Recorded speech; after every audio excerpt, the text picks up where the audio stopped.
আসসালামু আলাইকুম, সবাইকে স্বাগতম। আজকে আমাদের ম্যাপ বিষয়ে গুরুত্বপূর্ণ একটি ক্লাস হবে। আপনারা যারা এই মুহূর্তে যুক্ত হব সবাই একটু কমেন্ট করব আপনারা ঠিকমতো দেখতে বা শুনতে পাচ্ছেন কিনা। আমরা কিছুক্ষণ পরে ক্লাসটি শুরু করে দেব। যারা যুক্ত হতে আসেন একটু সবাই কমেন্ট করবেন, আসি বা কোথা থেকে বলছি কিছু একটা কমেন্ট করবেন, তাহলে আমরা বুঝতে পারবো যে আমরা ঠিকমতো দেখতে পাচ্ছি। আজকে আমাদের ম্যাপ বিষয়ে গুরুত্বপূর্ণ একটি ক্লাস হবে। অর্থাৎ আমরা কিন্তু অলরেডি 46তম বিসিএস পার করে আসছি, আমাদের 47তম বিসিএস নতুন করে শুরু হচ্ছে। আমরা অনেক অনেক অনেক অনেক যারা আছি, অনেকে কিন্তু আপনার পরীক্ষায় খারাপ করবে এই সংখ্যাটাই কিন্তু আপনার সবসময় বেশি। আমরা সবাই জানি যে কেননা বিসিএস এমন একটা পরীক্ষা, এটা হলো বাদ দেওয়ার পরীক্ষা। সো 46-এ যারা হচ্ছে নিঃসন্দেহে একটি বড় অংশ বাদ পড়বে, সেটা 98% মিনিমাম। সো যারা বাদ পড়বেন তাদের জন্যই কিন্তু আপনার পরবর্তীতে আবারও বারবার প্রস্তুতি নিতে হবে। সো আমাদের আজকে সেই বাদ যারা আছেন তারা, আবার যারা নতুন করে যারা ভর্তি হচ্ছেন বিভিন্ন আমাদের পেইড বেসে আছেন বা নতুন করে যারা হচ্ছে লেখাপড়া শেষ করছেন, সবার জন্য হচ্ছে আপনার মানে সবাই হচ্ছে নতুন করে আপনার 47 দিবেন বা 48 দিবেন বা 49 দিবেন, তাদের জন্য কিন্তু আমাদের একটা দীর্ঘ পথ চলা আবারও শুরু হচ্ছে। সো আমরা যারা এই মুহূর্তে যুক্ত আছি সবাই একটু কমেন্ট করবো আমরা কে কোথা থেকে ক্লাসগুলো দেখছি। ওকে, আমি একটু দেখি, আমরা তার মাঝখানে কিন্তু সবাই একটু ক্লাসটি শেয়ার দিব। আমরা সবাই যে কাজটি করব, ক্লাসটি একটু সবাই শেয়ার দিব। আমার আইডিতে বা আমার পেজে কিন্তু আপনার রিচের পরিমাণ খুবই কম।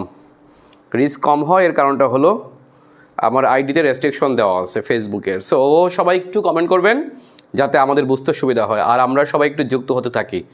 আজকে আমরা শুরু করব একেবারে বেসিক থেকে। অর্থাৎ এই বছর একটা জার্নি শুরু হচ্ছে, সেই জার্নিতে আসলে সবার একটা কথা থাকে যে আমরা আসলে কোন জায়গা থেকে শুরু করব। অর্থাৎ আপনি সাধারণ জ্ঞান শুরু করবেন, কি থেকে শুরু করবেন, এটা সবার একটা বেসিক প্রশ্ন থাকে। আপনারা দেখেন যে আমাদের ম্যাপ কত গুরুত্বপূর্ণ। আমাদের ম্যাপ থেকে প্রত্যেক বছর প্রশ্ন থাকে। আমি কয়েকদিন আগে একটা ভিডিও দিয়েছিলাম, আপনারা দেখবেন যে আমার আইডিতে এবছর সবচেয়ে বেশি রিচ হওয়া যে ভিডিওটা, যেটা হচ্ছে হিমালয় কীভাবে উত্থিত হয়, এরকম একটা ভিডিও আছে, আপনারা দেখবেন। টেকটনিক প্লেটের যে ধাক্কা, সেইটা কিন্তু আমরা দেখতে পাই যে এবছর বিসিএসে কিন্তু আপনার প্রশ্ন কমন আসছে, যারা ভিডিওটা দেখছেন। ঠিক আছে, তো টেকটনিক প্লেট এই বিষয়গুলো যদি আপনারা বুঝতে পারেন, মানে আপনি যদি ভূগোলটা ভালো করে বুঝতে পারেন, আপনি অনেক অনেক অনেক অনেক অনেক প্রশ্নের আপনি উত্তর করতে পারবেন। সেটা বাংলাদেশে হোক, সেটা ভূগোলে হোক, সেটা আন্তর্জাতিক হোক। এই জন্য আমরা সবাই যে যেখান থেকে শুরু করি না কেন, আমরা সাধারণ জ্ঞানটা শুরু করবো সাধারণত এই বেসিক ম্যাপ থেকে। ওকে, সবাই যুক্ত হতে থাকি একটু আমরা। শাহিন বলছেন কেমন আছেন, ঢাকা থেকে বলছি, থ্যাংক ইউ শাহিন।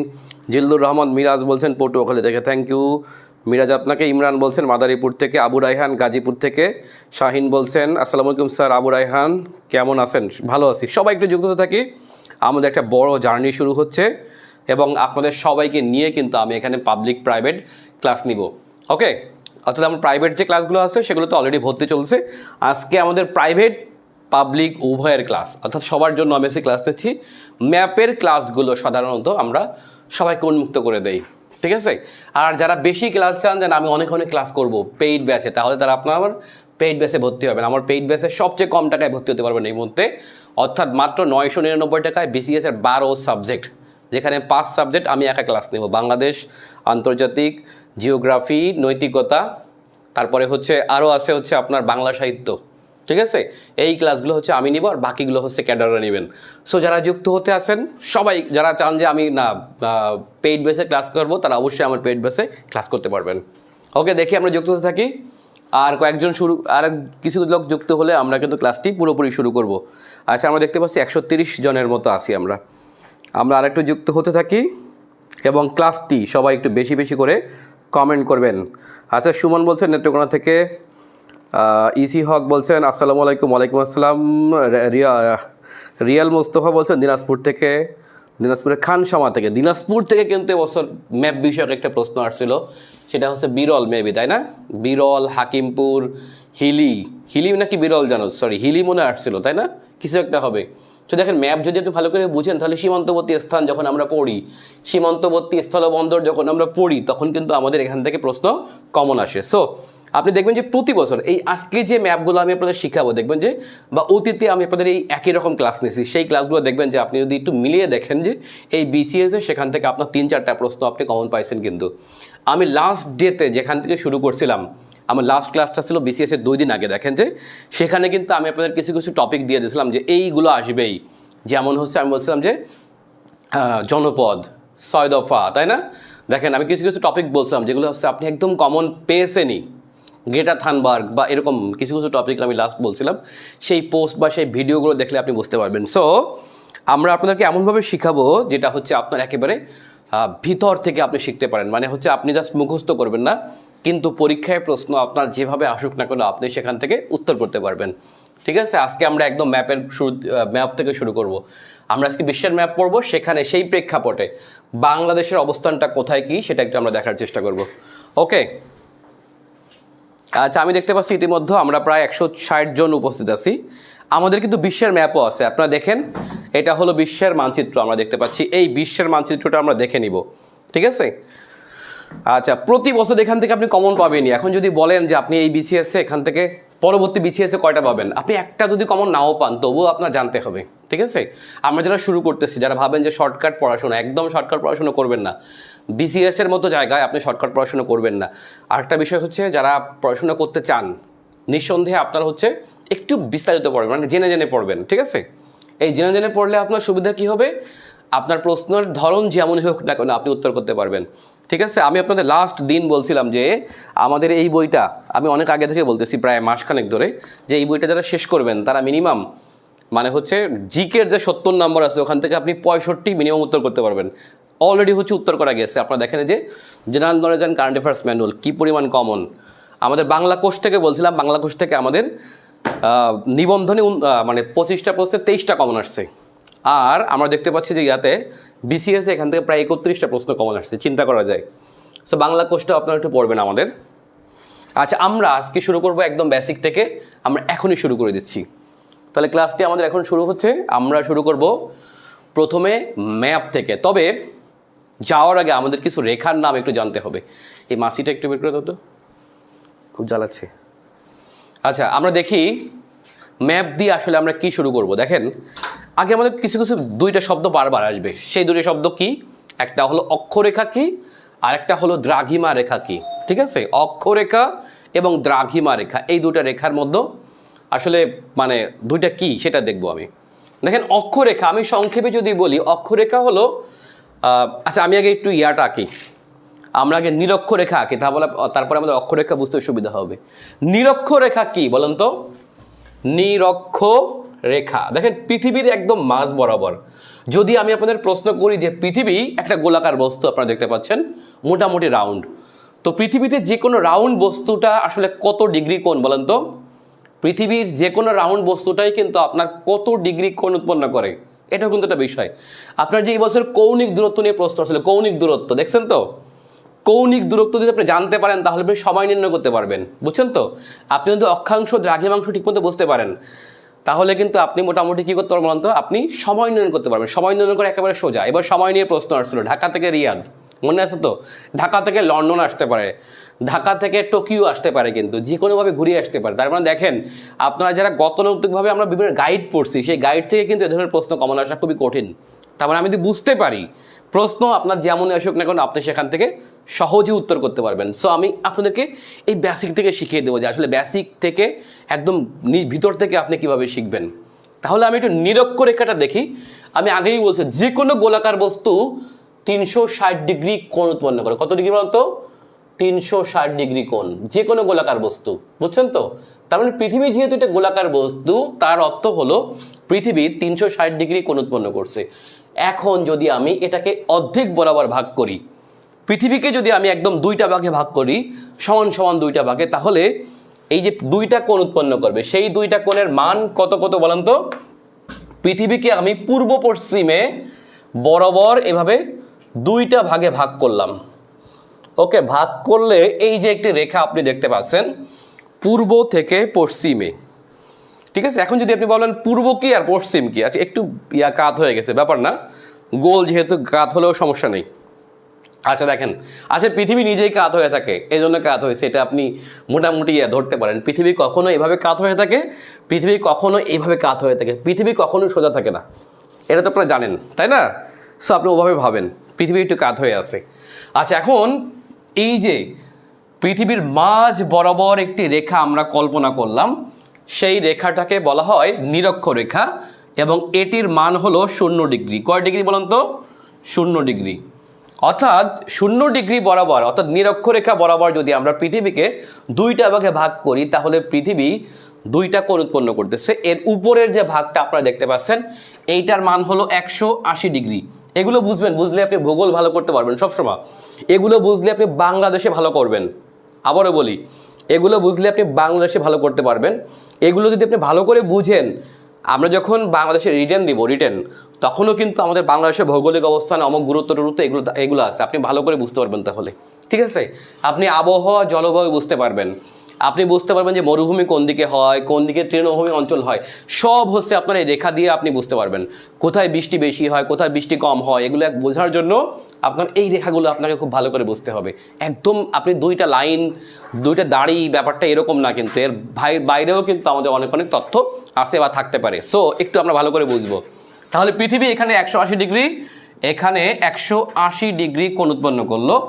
অর্থাৎ এই যে গোলের অর্ধেক এটাকে আমরা বলি হচ্ছে গোলার্ধ। আচ্ছা, এটাকে আমরা কি বলি বলেন তো? গোলার্ধ বলি। কিন্তু নিরক্ষরেখা যেহেতু পৃথিবীর মাঝ বরাবর গেছে, সুতরাং পৃথিবীর উপরের যে ভাগটা আছে, উপরের ভাগটা আমরা সবাই জানি যে মানচিত্রের সবসময় উপরের দিকটা কি হয় বলেন তো? উপরের দিকটা সবসময় উত্তর হয়।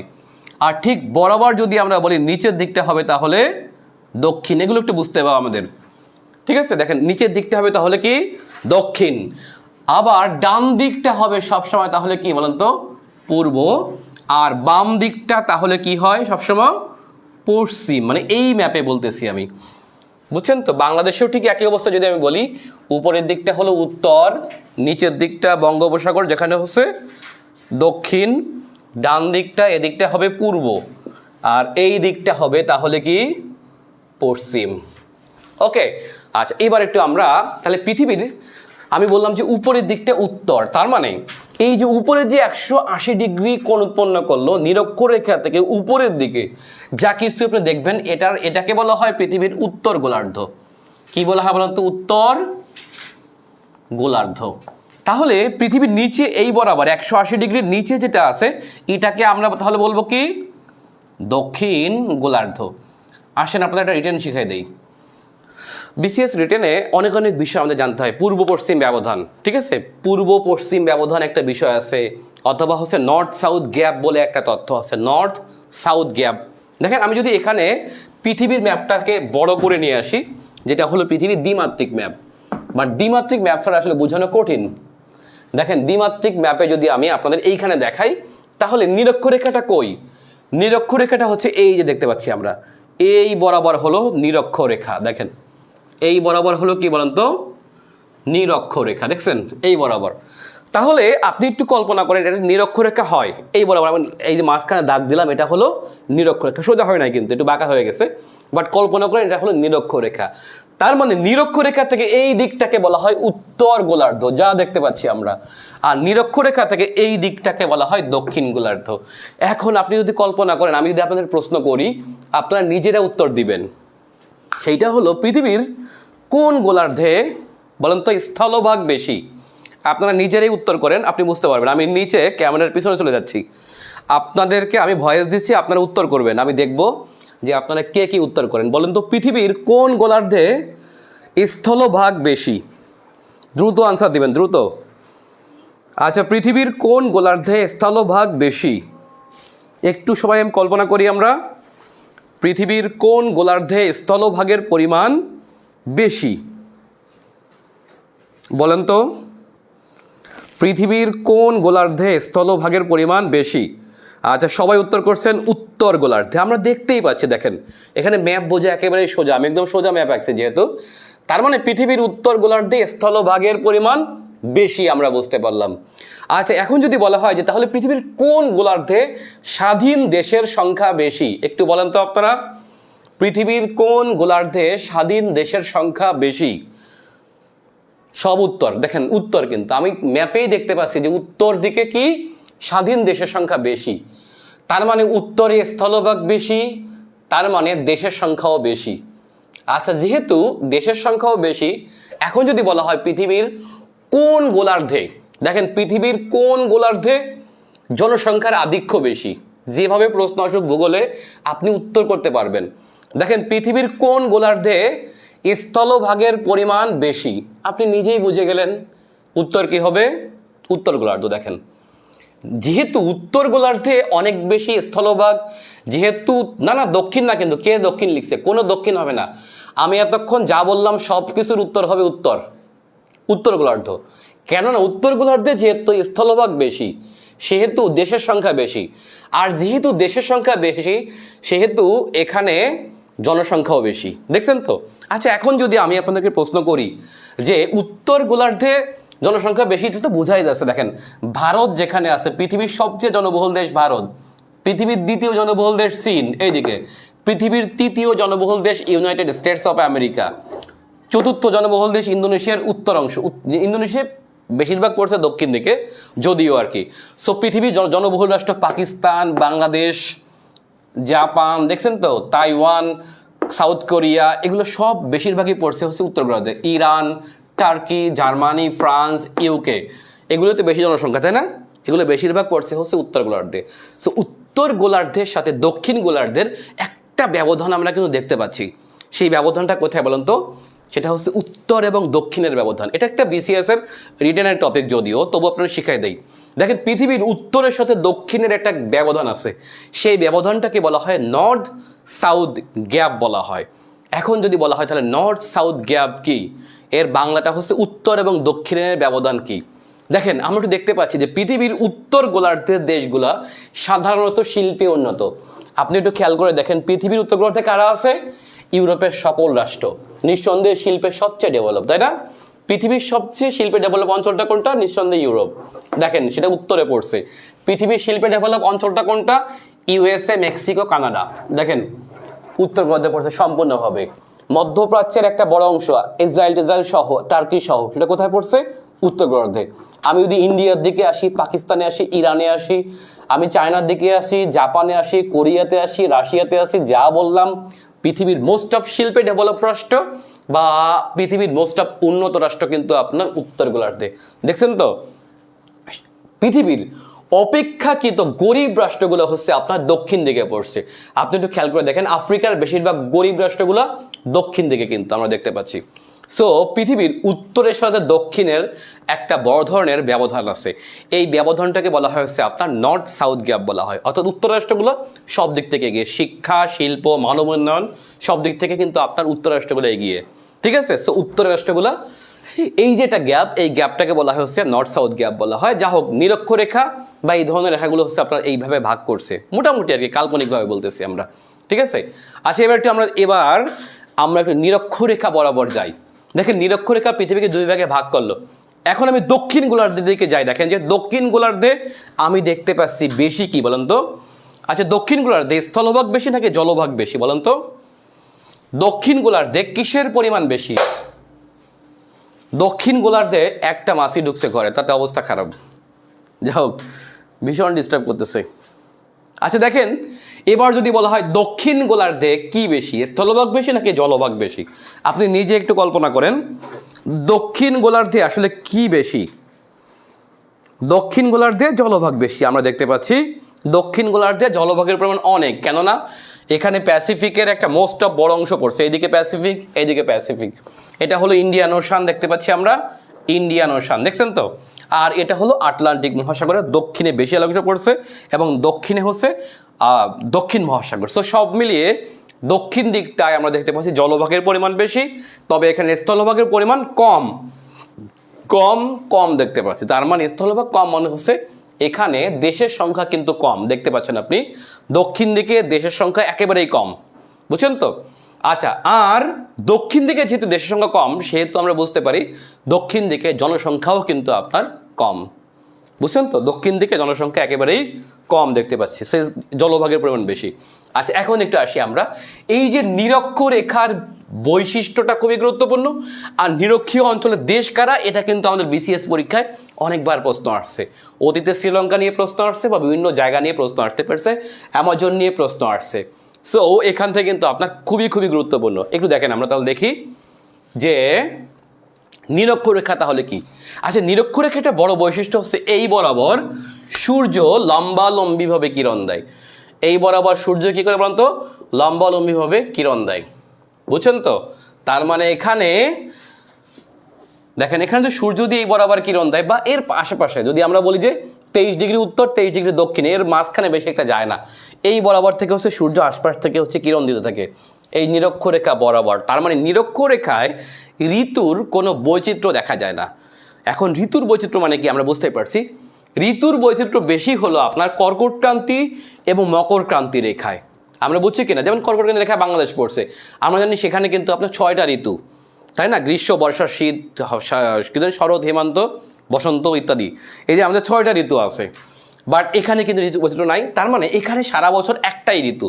তাহলে প্রশ্ন হলো নিরক্ষরেখা বরাবর কি মানে হচ্ছে ঋতু বিরাজমান সবসময়, একদম চির একটা ঋতু বিরাজ করে, সেটা কি চির গ্রীষ্মকাল নাকি চির বসন্তকাল, কোনটা বলেন তো? নিরক্ষরেখা বরাবর হচ্ছে সবসময় বসন্তকাল বিরাজ করে, অর্থাৎ এটাকে বলা হচ্ছে আপনার চির বসন্তের অঞ্চল, বুঝছেন তো? এবং চির বসন্ত অঞ্চল এখানে আরেকটা বৈশিষ্ট্য আছে, দেখেন যে এখানে পরিমিত বৃষ্টি হয়, কিন্তু যেহেতু গ্রীষ্মমণ্ডলীয় অঞ্চল বুঝতেই পারছেন, এখানে প্রচণ্ড বৃষ্টিপাত হয়। এই প্রচণ্ড বৃষ্টিপাত হওয়ার কারণে এই অঞ্চলে হচ্ছে পৃথিবীর রেইন ফরেস্টগুলো সৃষ্টি হয়েছে। রেইন ফরেস্ট কি আপনারা বুঝতেই পারছেন, রেইন ফরেস্ট। এখন যদি আপনাকে বলা হয় পৃথিবীর 3টা গুরুত্বপূর্ণ রেইন ফরেস্টের নাম লিখুন, তাহলে আপনি কি বলবেন? আচ্ছা, পৃথিবীর 3টা রেইন ফরেস্টের নাম যদি আপনাদেরকে প্রশ্ন করি, তাহলে আপনারা কি উত্তর দিবেন বলেন, যেগুলো হচ্ছে নিরক্ষরেখা বরাবর পড়ছে, বলেন তো? আচ্ছা, আমরা যারা ক্লাসে যুক্ত আছি সবাই একটা কাজ করব, ক্লাসটি কিন্তু একবার একটু আমরা লাইক দিব, ওকে, রিয়াকশন ইউজ করব, এবং আমরা যারা এই পেজে যুক্ত নাই তারা সবাই যে কাজটা করব, এই পেজটি একটু ফলো দিবেন। আমার পেজের ন্যাচারাল রিচ নেই কোনো, বুঝছেন তো? ন্যাচারাল রিচ নেই, এর কারণটা হচ্ছে ফেসবুকে কয়েকটা ভিডিওর কারণে এবং অনেক রিপোর্টের কারণে আমার আইডিটা অলরেডি হচ্ছে মৃতপ্রায়। সো সবাই একটু কাজ করবো, আমরা নিজ দায়িত্বে আপনারা কাজ করবেন। ক্লাসের রিচ যত ভালো হবে আমি তত বেশি বেশি লাইভ নিব। গতকাল রাতে হঠাৎ করে পিনাকি ভট্টাচার্য নামে একজন জনৈক ব্যক্তি আমার আইডি আক্রমণ করছিল, আইডি এবং পেজ সরাসরি লিঙ্ক দিয়ে, ঠিক আছে তো, সরাসরি লিঙ্ক দিয়ে আমাকে বলছে যে এই গালাগালিটা দিয়ে বলছে যে এনাকে ধুয়ে দিয়ে আসেন। আরে ভাই, রাতভর গালাগালি, ওনার যে সাগরেদ বিন্দু আছে, কিন্তু ভাগ্যিস হচ্ছে কিছু লোক আছে আমাকে পছন্দ করে, যারা হচ্ছে পজিটিভ কমেন্ট করছে। এই পজিটিভ কমেন্ট দেখে ভাবলো আরে ভাই, এতে প্রচার করে লাভ নাই। পরে ওরা নিজেরাই হচ্ছে সকালবেলা আমার আইডি থেকে সরাই নিছে। যাই হোক ভাই, এই জন্য আমার অনেক অনেক ঝামেলা। তারপরে কিছুদিন আগে ক্লাস নিয়েছিলাম ইসরায়েল প্যালেস্টাইন সংকট নিয়ে, কয়েকদিন আগে হচ্ছে ইন্ডিয়ার নাকি একটা ভুল ম্যাপ লিখছি আমি। ইন্ডিয়ার একটা ভুল ম্যাপ প্রকাশ করার জন্য হচ্ছে ফেসবুক আমাকে আওয়ার দিছে, এই ঝামেলার মধ্যে আছি। যা হোক, পৃথিবীর গুরুত্বপূর্ণ কয়েকটি রেইন ফরেস্টের নাম যদি আপনাদেরকে বলতে বলি, আপনারা কি বলবেন? আচ্ছা, এর মধ্যে সবচেয়ে বিখ্যাত যে বনটা আছে সেটি হচ্ছে দেখেন ব্রাজিল এবং এর আশপাশে এলাকা জুড়ে বিশাল করে, এটি হলো আমাজন। দেখছেন তো, এখানে আমাজন নদী এবং আমাজন বন অঞ্চল এই বরাবর, কিন্তু বুঝছেন তো? দেখেন এই বরাবর যদি আমি এই দিকে আসি, আফ্রিকার বিখ্যাত কঙ্গো, আমরা দেখি হচ্ছে আফ্রিকায় 2টা কঙ্গো, একটা হচ্ছে ডিআরসি অর্থাৎ ডেমোক্রেটিক রিপাবলিক অফ কঙ্গো, আর একটা হচ্ছে রিপাবলিক অফ কঙ্গো। এই যে কঙ্গো বরাবর এখানে একটা বিখ্যাত বনভূমি আছে, পৃথিবীর 2য় বৃহত্তম রেইন ফরেস্ট, যেটা হচ্ছে কঙ্গো নদীর তীরবর্তী, এটা হচ্ছে কঙ্গো রিভার, এবং এর 2টি রিভার বিখ্যাত, দেখেন একটা হচ্ছে অ্যামাজন রিভার আর একটা হলো কঙ্গো রিভার। এই কঙ্গো রিভারটা পড়ছে কিন্তু আপনার এই নিরক্ষরেখা বরাবর, এবং নিরক্ষরেখা বরাবর হচ্ছে বিখ্যাত রেইন ফরেস্ট কঙ্গো বনভূমি, যেটাকে আমরা আফ্রিকার বন জঙ্গল বলি। এইটা হলো সেই আফ্রিকার জঙ্গল এলাকা, বুঝছেন তো? আচ্ছা, এখানে যদি আমরা ইয়ার দিকে আসি, বর্নিও দ্বীপে, এশিয়ার বৃহত্তম দ্বীপ হচ্ছে বর্নিও।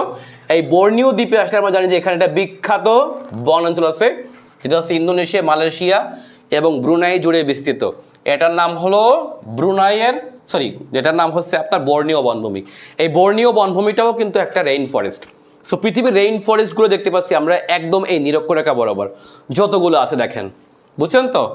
ইভেন দেখবেন যে আপনি সবুজে আবৃত একটা বন দ্বীপ আছে যেখানে মানুষ বসবাস করে না, যাকে বলা হয় হচ্ছে আপনার ইকুয়েডরের ওই যে গ্যালাপাগোস দ্বীপ, দেখবেন যেখানে হচ্ছে চার্লস ডারউইন মনে গবেষণা করছিল, এটাও কিন্তু এই বরাবর দেখবেন সব রেইন ফরেস্ট টাইপ সবুজ আর সবুজ। ইভেন আফ্রিকার যে অঞ্চলটা আছে, সাভানা অঞ্চলটা আছে, আপনারা জানেন যে কেনিয়া টেনিয়া, এই অঞ্চল, তানজানিয়া, এই যে একটা বিখ্যাত ঘাসভূমি এলাকাটা আমরা দেখতে পাই ঠিক এই বরাবর। এবং এই ব্রাজিলের আশপাশেও কিন্তু আপনার প্রচুর সবুজ, এই যে ব্রাজিল, আর্জেন্টিনা, এই দিকটা এত সবুজ কেন? নিরক্ষরেখার আশপাশে বিদায়। সো এই অঞ্চলে দেখবেন আপনার প্রচুর মানে গরু চাষ হয়, মানে তৃণভূমি যেহেতু যেখানে আছে সেখানে প্রচুর পরিমাণে কী হয় বলতো গবাদি পশু পালন করা হয়। যা হোক, এটা হলো আপনার নিরক্ষরেখা। এখন নিরক্ষীয় দেশ কোনগুলা? আচ্ছা, নিরক্ষীয় দেশ বলতে আমরা আসলে কি বুঝি? নিরক্ষীয় দেশ বলতে বোঝানো হয় সবগুলোকে একদম নিরক্ষ বরাবর পড়বে এমন না, নিরক্ষরেখার বাইরেও হতে পারে। যেমন যদি বলি আমরা যে নিরক্ষরেখা বরাবর যে দেশগুলো পড়ছে এবং নিরক্ষরেখার উত্তরে যদি বলি আমরা 5 ডিগ্রি আর দক্ষিণে 5 ডিগ্রি, বুঝছেন তো? উত্তরে 5 ডিগ্রি এবং দক্ষিণে 5 ডিগ্রি বরাবর যে দেশগুলো পড়ছে এইগুলোকে বলা হয় হচ্ছে আপনার নিরক্ষীয় দেশ। এখন তাহলে নিরক্ষীয় দেশ কারা একটু দেখি আমরা। দেখেন, নিরক্ষীয় দেশ হচ্ছে এদিকে ইন্দোনেশিয়া, পাপুয়া নিউগিনি, দেখছেন তো, নাউরু। আমরা দেখতে পাচ্ছি এদিকে আছে মালয়েশিয়া, সিঙ্গাপুর, ব্রুনাই, দেখছেন তো।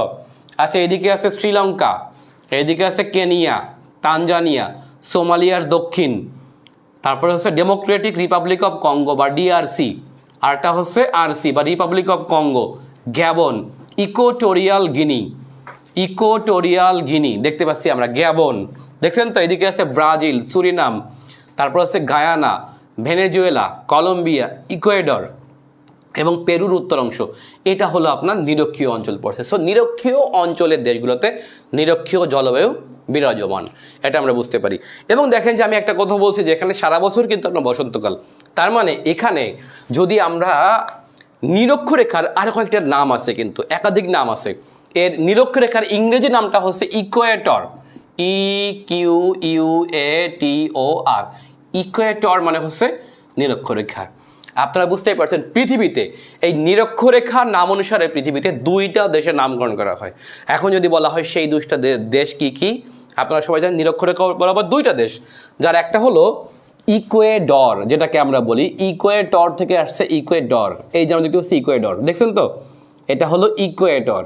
তার মানে নিরক্ষরেখার নাম অনুসারে ইকুয়েটর অর্থাৎ সাউথ আমেরিকার বা লাতিন আমেরিকার দেশ ইকুয়েডরের নামকরণ করা হয়েছে। এবং আমরা এটাও জানি যে ইকুয়েডরের রাজধানীর নাম হচ্ছে কিটো অথবা কুইটো, QUITO। এই কুইটো বা কিটো শহরের নামকরণ করা হয়েছে, ভুল বললাম, অর্থাৎ ইকুয়েডরের রাজধানী কুইটো অথবা কিটো। দেখেন কয়স্কর কু রস্যই টয়কর্ট কুইটো। এই কুইটো শহরকে বলা হয় চির বসন্তের নগরী। কেন বলা হয়? কেননা এই নগরটা পড়ছে একদম নিরক্ষরেখার নিচে, সোজা নিচে পড়ছে, বিধায় এখানে আবহাওয়া চমৎকার, বিধায় এটাকে বলা হয় চির বসন্তের নগরী। সারা বছর হচ্ছে বসন্তকাল, বুঝছেন তো। সো এই চির বসন্তের নগরীকে বলা হয় কিটাকে। আচ্ছা, এরপর দেখি আমরা নিরক্ষরেখার নাম অনুসারে আরেকটা দেশের নামকরণ করা হয়েছে, যেটি হলো আফ্রিকার দেশ, যাকে বলা হয় ইকুয়েটোরিয়াল গিনি। আমরা দেখতে পাচ্ছি এটা হলো ইকুয়েটোরিয়াল গিনি, এই যে কঙ্গো বরাবর দেখেন, কঙ্গো বনভূমি বরাবর এটা হচ্ছে ইকুয়েটোরিয়াল গিনি, অর্থাৎ আফ্রিকার গিনি উপসাগরের নিকট ইকুয়েটোরিয়াল গিনি, এটা হলো আপনার নিরক্ষরেখার নাম অনুসারে আফ্রিকার একটি দেশের নাম, বুঝছেন তো। এই ইকুয়েটোরিয়াল গিনির বাংলা নামটা হলো নিরক্ষীয় গিনি। কি বলেন তো? নিরক্ষীয় গিনি বলা হয়, অর্থাৎ নিরক্ষীয় গিনির আরেকটা নামই হচ্ছে ইকুয়েটোরিয়াল গিনি, ইংরেজি নামটা। ব্যাপারটা আপনি বুঝছেন তো। আচ্ছা, আরও একটা মজার টপিক আপনার এখানে বলে রাখা দরকার। এই যে ইকুয়েটোরিয়াল গিনির পাশে যে উপসাগর তাকে বলা হয় গালফ অফ গিনি অথবা গিনি উপসাগর। এই গিনি উপসাগরে এখানে কিন্তু আপনার নিরক্ষরেখার সাথে পৃথিবীর মূল মধ্যরেখা মিশছে, বুঝছেন তো। আবারও বলি, এই গিনির নিকট অর্থাৎ গিনির নিকট গিনি উপসাগরে পৃথিবীর মূল মধ্যরেখা সাথে ইকুয়েটর রেখা মিশছে, অর্থাৎ ইকুয়েটরের সাথে মিশছে হচ্ছে যেটা রেখা সেটার নাম হচ্ছে প্রাইম মেরিডিয়াম। প্রাইম মেরিডিয়াম বলতে বোঝানো হয় পৃথিবীর মূল মধ্যরেখা, অর্থাৎ লন্ডন থেকে যে রেখাটি উত্তর থেকে দক্ষিণে গেছে এটাকে বলা হয়, এটা হলো এই বরাবর মিশছে, বুঝছেন তো। তাহলে পৃথিবীতে এই যে গুরুত্বপূর্ণ একটা ছেদ বিন্দু আমরা দেখতে পাচ্ছি, এই যে পৃথিবীতে যেখানে ছেদ হয়েছে এক একটা বিন্দু, এই ছেদগুলো কিন্তু ইম্পর্টেন্ট। এখান থেকে আপনারা অনেকগুলো, পৃথিবীতে মোট 36টা ছেদ বিন্দু আছে এমন, অর্থাৎ পৃথিবীর গুরুত্বপূর্ণ রেখাগুলো মোট 36টি জায়গায় ছেদ করছে। আপনারা জানেন তো এটা 36টা জায়গায় ছেদ করছে। সেই ছেদ বিন্দুর মধ্যে একটা বিন্দু আছে বাংলাদেশে, বলতে পারি সেটা কোথায়? এখন দেখেন পৃথিবীর সবগুলো ছেদ বিন্দু পড়ছে দুর্গম এলাকায়, হয় সাগরে, না হলে এই দিকের মরুভূমিতে, না হলে সাগরে, কোথাও না কোথাও মিশছে। কিন্তু আমরা জানি যে বাংলাদেশে একটা রেখা পৃথিবীর 2টা গুরুত্বপূর্ণ রেখা বাংলাদেশে একটা মিশছে, তার মানে পৃথিবীর এরকম 36টা শ্বেতবন্ধুর একটা বাংলাদেশে পড়ছে, যেইখানে নির্মিত হচ্ছে বঙ্গবন্ধু মান মন্দির। এখন যদি বলা হয় সেটার নাম কি, আচ্ছা সেটা হচ্ছে এই যে এই বরাবর আছে হচ্ছে পৃথিবীর কি বলেন তো, এই বরাবর দেখতে পাচ্ছি হচ্ছে আমরা যে রেখা, সেটার নাম হচ্ছে 90 ডিগ্রি পূর্ব দ্রাঘিমা রেখা, এবং এই বরাবর দেখতে পাচ্ছি আমরা হলো কি রেখা বলেন তো, ট্রপিক অফ ক্যান্সার বা কর্কট ক্রান্তি রেখা। সো এই যে কর্কট ক্রান্তি রেখা আর 90 ডিগ্রি পূর্ব দ্রাঘিমা রেখা, এটা মিলছে হচ্ছে বাংলাদেশের ফরিদপুরের ভাঙ্গায়। সুতরাং পৃথিবীর এই গিনির মতো করে, গিনি তো পড়ছে সমুদ্রে, বাট বাংলাদেশে একটা রেখা সেট করছে বিধায় এটার একটা গুরুত্ব আছে। সো এইখানে হচ্ছে বর্তমানে নির্মিত হচ্ছে বঙ্গবন্ধু মান মন্দির। এই বঙ্গবন্ধু মান মন্দির হচ্ছে কোথায়, ফরিদপুরের ভাঙ্গায়। পৃথিবীর একমাত্র জায়গা যেটা হচ্ছে মানুষের যাওয়ার উপযোগী, মানে দুর্গম না একেবারে, বাট বাকিগুলো পড়ছে কোনো না কোনো এমন এমন অবস্থানে পড়ছে যেগুলো হচ্ছে সমুদ্রে। যেমন দেখেন এইখানে যেটা সেট করছে পড়ছে ভারত মহাসাগরে, আমরা দেখতে পাচ্ছি। পৃথিবীতে এমন কিছু সেতবিন্দু আছে, সো আমাদের কিন্তু ভাগ্য ভালো। আমি যদি এই সেতবিন্দুটা দেখি, দেখেন খেয়াল করে, এটা পড়ছে সাহারা মরুভূমির মাঝখানে।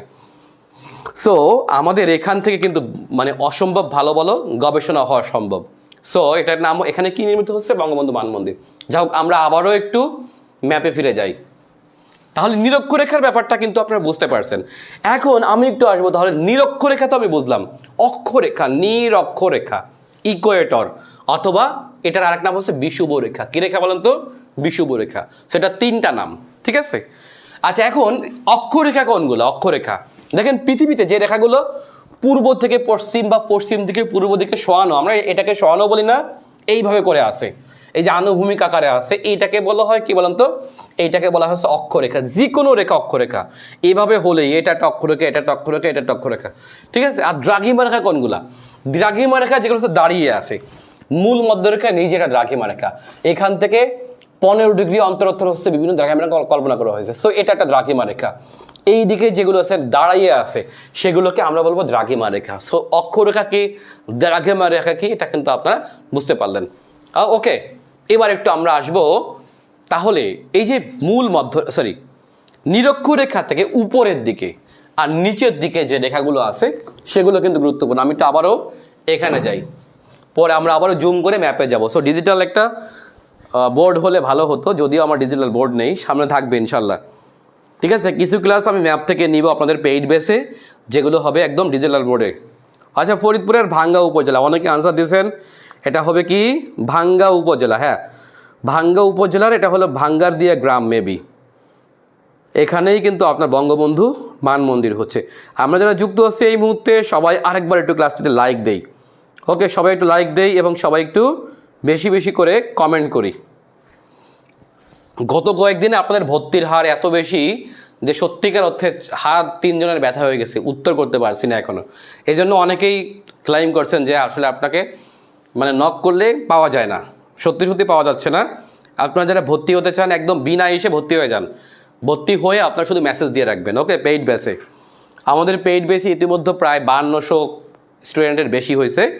আমরা আশা রাখি যে এবছর আমরা 7000 স্টুডেন্ট পড়াবো। এই 7000 স্টুডেন্ট যদি আপনারা সবাই আমার বইগুলো পড়েন এবং যদি সবাই আমার সবগুলো বই পড়েন এবং ক্লাসগুলো ঠিকমতো করেন, আপনি এবার অনেক ভালো পরীক্ষা দেবেন ইনশাল্লাহ। আমরা আপনাকে একদম প্রথম থেকে শিখাবো এবং আমি অনেক অনেক পরীক্ষা নেব কিন্তু আপনাদের পেইড বেসগুলোতে। ওকে, আচ্ছা এবার দেখি আমরা তাহলে কর্কট ক্রান্তি রেখাটা কি। কর্কট ক্রান্তি রেখাটা একটু বুঝাই দেই, তাহলে আপনার বুঝতে সুবিধা হবে। আচ্ছা, কর্কট ক্রান্তি রেখা হলো এই যে নিরক্ষরেখা থেকে আমি যদি 23.5 ডিগ্রি উত্তর এবং 23.5 ডিগ্রি দক্ষিণে যাই, তাহলে যেই রেখাটি থাকবে এটাকে বলা হয় কি রেখা বলেন তো, এটা হলো আপনার কর্কট ক্রান্তি রেখা। অর্থাৎ আমি এখানে হাতে এইভাবে আঁকি, দেখেন আমি যদি নিরক্ষরেখা থেকে এইভাবে আঁকলাম, এটাকে বড় দাগ দিলাম না, ঠিক আছে, এই বরাবর আমি কল্পনা করলাম। আসলে এই সব রেখা কিন্তু কাল্পনিক, বুঝতে হবে, এগুলো কিন্তু বাস্তবিক কিন্তু কিছু দেখা যায় না, বাট ভৌগোলিক বৈশিষ্ট্যের কারণে এটা আমরা অনুভব করতে পারি একদম সেম। দেখেন পৃথিবীতে যদি আমি এই বরাবর 2টা রেখা টানি, অর্থাৎ নিরক্ষরেখা, অর্থাৎ 0 ডিগ্রি থেকে উপরের দিকে 23.5 ডিগ্রি, ঠিক আছে, উপরের দিকে 23.5 ডিগ্রি আর নিচের দিকে 23.5 ডিগ্রি, এগুলো প্রতি বছর প্রশ্ন আসে এখান থেকে।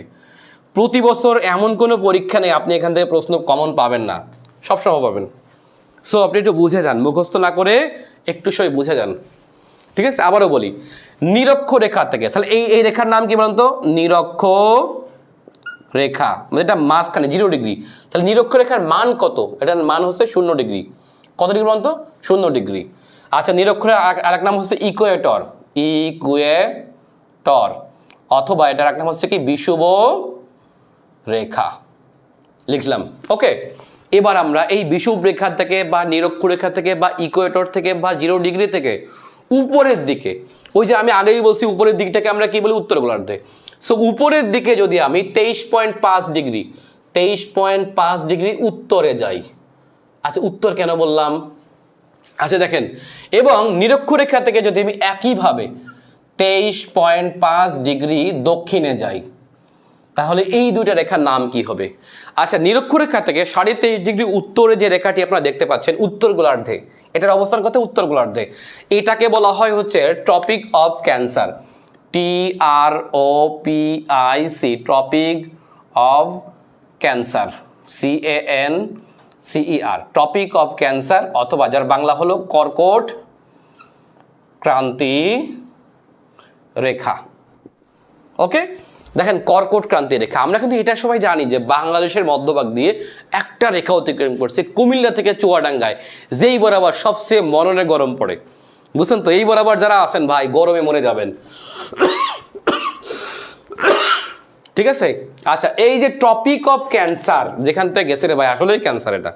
ঠিক আছে, এই বরাবর হচ্ছে প্রচন্ড গরম, আমি বুঝাই দেবো কেন হয়। আচ্ছা, এখন দেখেন ঠিক একইভাবে যদি আমাদের 43তম BCS এখান থেকে প্রশ্ন আসলো যে নিরক্ষরেখা থেকে 23.5 ডিগ্রি দক্ষিণ অক্ষরেখার নাম কি বলেন তো? নিরক্ষরেখা থেকে 23.5 ডিগ্রি দক্ষিণ অক্ষরেখার নাম হলো, দেখেন, ট্রপিক অফ ক্যাপ্রিকন। টপিক, আমি এখানে মুছলাম, TROPIC,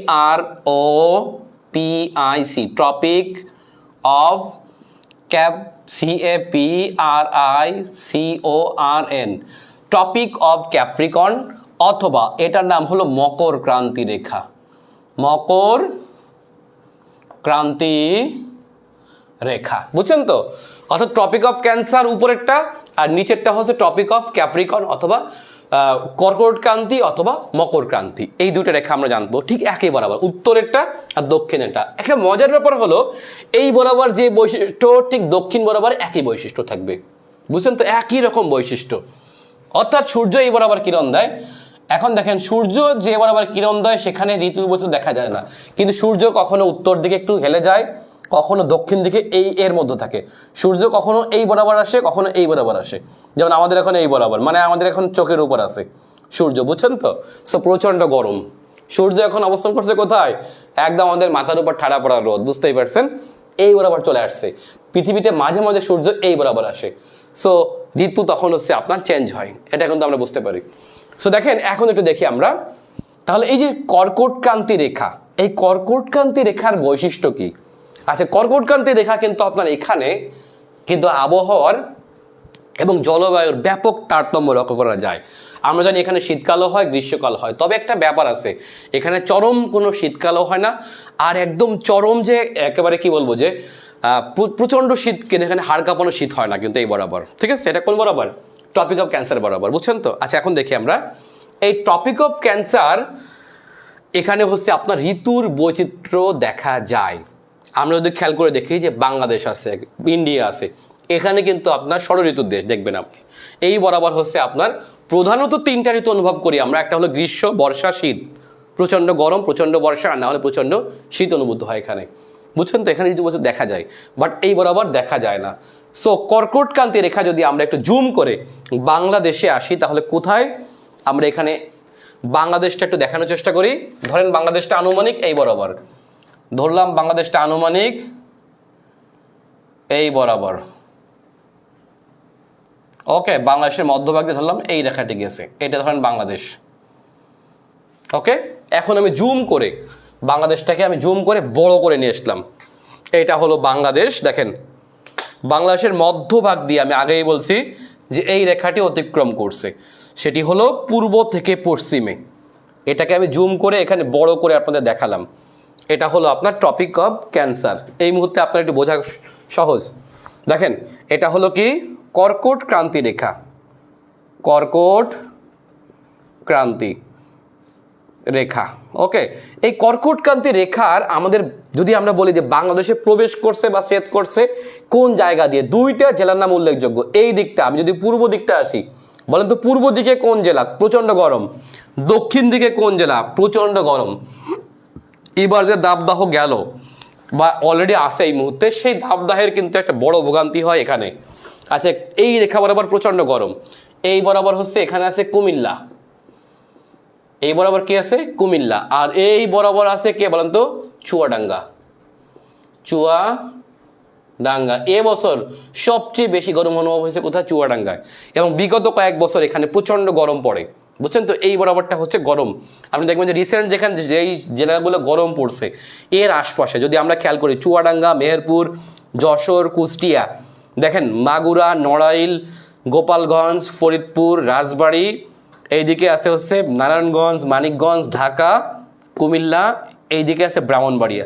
একটু খেয়াল করে দেখেন এবছর সবচেয়ে গরম এই অঞ্চলটাই পড়ছে, অর্থাৎ গরমের যা কিছু আছে এই দিকটা পরে দেখবেন প্রচণ্ড গরম। এইদিকে আছে পাবনা, প্রচণ্ড গরম। এইদিকে আছে নাটোর, দেখবেন নাটোরের লালপুর, রাজশাহী, প্রচণ্ড গরম এলাকা। এই বরাবর হচ্ছে আমাদের প্রচণ্ড গরম পড়ে, অর্থাৎ কর্কটক্রান্তি রেখা বরাবর আমাদের প্রচণ্ড গরম পড়ছে, বুঝছেন এইটা আর কি। আচ্ছা, এখন তাহলে কর্কটক্রান্তি রেখা আমরা কিন্তু বুঝতে পারছি এটা ছেদ হয়েছে কোথায় বলুন তো, এইদিকে কুমিল্লা আর এদিকে হচ্ছে চুয়াডাঙ্গা। এটা মনে হয় গরম দিয়ে মনে হয় ক্লিয়ার হবে আপনাদের। আচ্ছা, এবার একটু আমরা দেখি। আচ্ছা, এখন এই কর্কটক্রান্তি রেখার একটা বড় বৈশিষ্ট্য আছে, সেটা হলো এই অঞ্চলটা যেহেতু ঋতুর বৈচিত্র্য হয়, 2 মাস পর পরই একটা ঋতু হয় একরকম, তাই না? 2 মাস বা 3 মাস পরেই আমরা দেখতে পাই ভিন্ন ভিন্ন একটা আবহাওয়া। তার মানে এই এলাকায় হচ্ছে আপনার চরম আবহাওয়া বিরাজ করে, এবং সেই কারণে এই অঞ্চলটা হলো এই ট্রপিক অফ ক্যান্সারে প্রচণ্ড দুর্যোগ প্রবণ এলাকা।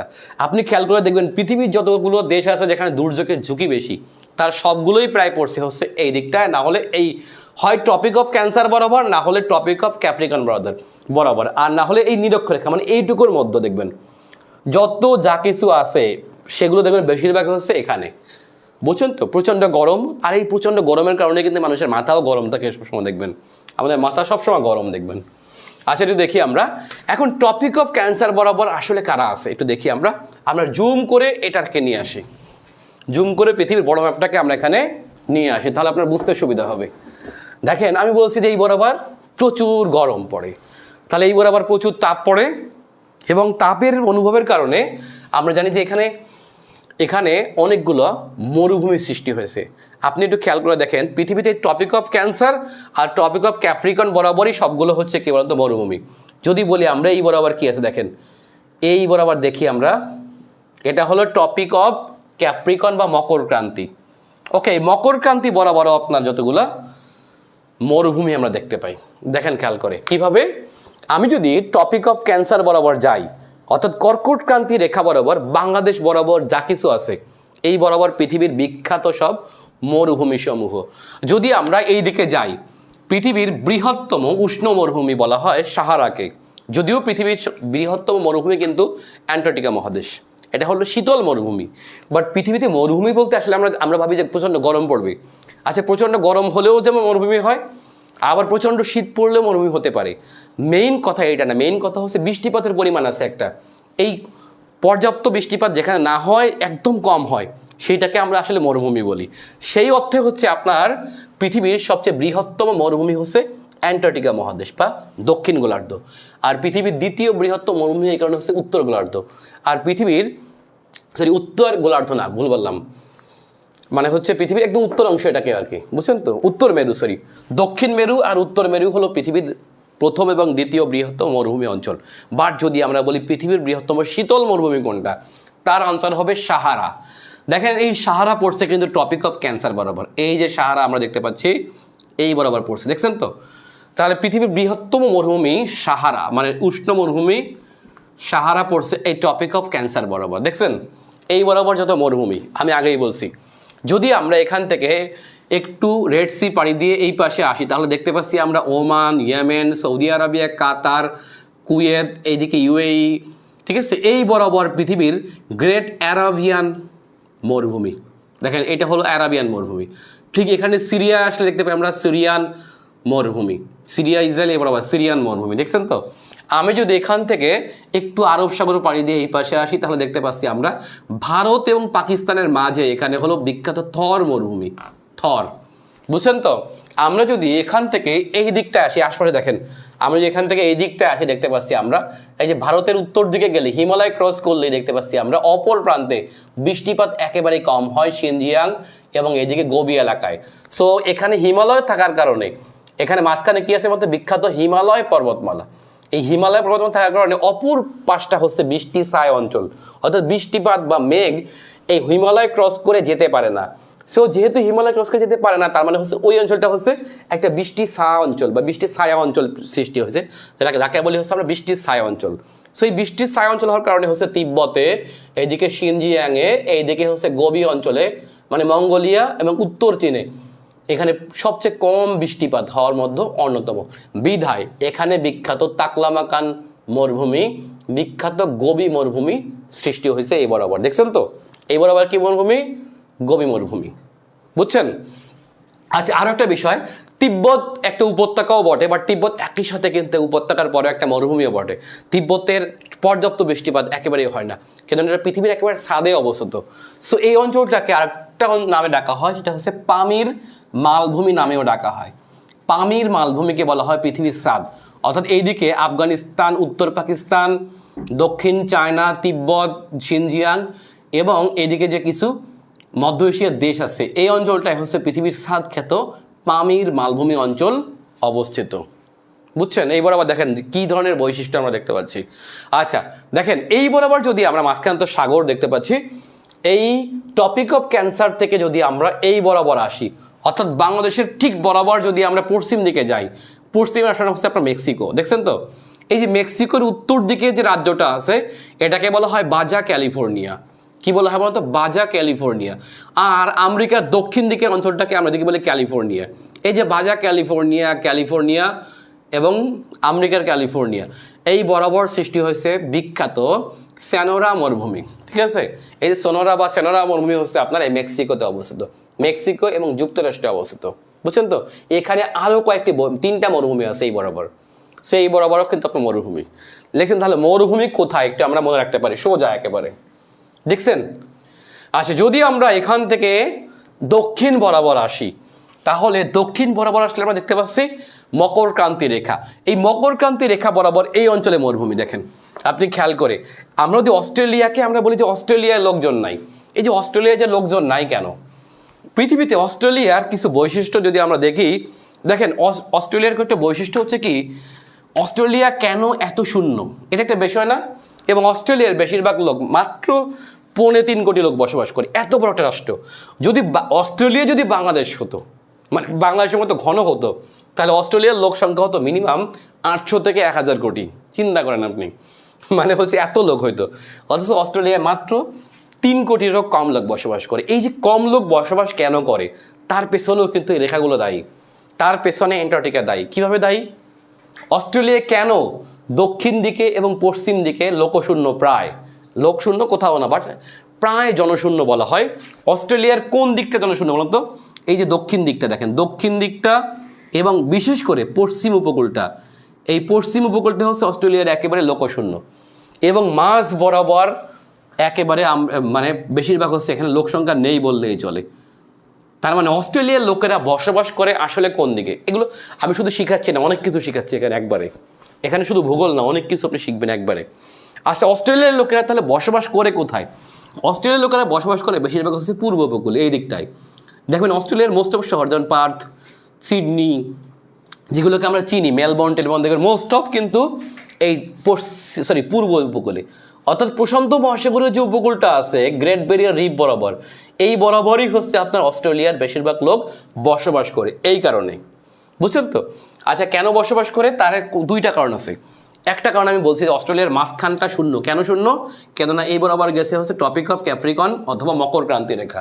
এই মকর ক্রান্তি রেখা যাওয়ার কারণে এই বরাবর আমরা জানি যে মরুভূমি সৃষ্টি হয়েছে, বিধায় এখানে হচ্ছে আপনার বিখ্যাত কয়েকটা মরুভূমি। এর মধ্যে হচ্ছে গ্রেট ভিক্টোরিয়া। গত বিসিএসে আমাদের এখান থেকে প্রশ্ন আসছে যে গ্রেট ভিক্টোরিয়া কি? গ্রেট ভিক্টোরিয়া হচ্ছে একটি মরুভূমি যেটি হলো অস্ট্রেলিয়াতে অবস্থিত। এই যে দেখেন আমরা দেখতে পাচ্ছি গ্রেট ভিক্টোরিয়া ডেজার্ট এবং গ্রেট দেখেন যে গিবসন ডেজার্ট আমরা দেখছি যে এক একটা অঞ্চলের নাম থাকতে পারে ভিন্ন ভিন্ন, গিবসন, ভিক্টোরিয়া, এগুলো হচ্ছে অস্ট্রেলিয়ার কি বলতো মরুভূমির নাম। ঠিক আছে, আমি যদি এখান থেকে এই বরাবর আসি, দেখবেন এখান থেকে যদি আমি এই বরাবর আসি, দেখুন আপনার একই রকম বৈশিষ্ট্য। আপনি কিভাবে দেখবেন, যেমন দেখুন বাংলাদেশে যেমন সবুজ, আমেরিকার যদি আপনি ইয়ার দিকে আসেন, মায়ামির দিকে বা ফ্লোরিডা উপকূলে আসেন, দেখবেন বাংলাদেশ বরাবর ঠিক। মানে বাংলাদেশিরা যদি বাংলাদেশে টিকতে পারে, আমরা বললাম যে আমেরিকায় প্রচন্ড শীত টিকতে পারবো না, না, আমেরিকার আপনাকে শহর নির্বাচন করতে পারেন, আপনি কোথায় থাকবেন। আমাদের মতো গরম কারা আছে বুঝুন নাই, নিঃসন্দেহে কক্সবাজারের মতো আবহাওয়া পাবেন আপনি কোথায়, মায়ামিতে। আপনি বলেন ফ্লোরিডা, যেখানে সাকিব আল হাসান থাকে, কেন থাকে বলেন তো, আমাদের মতো আবহাওয়া এখানে, বুঝছেন তো কেন থাকবে।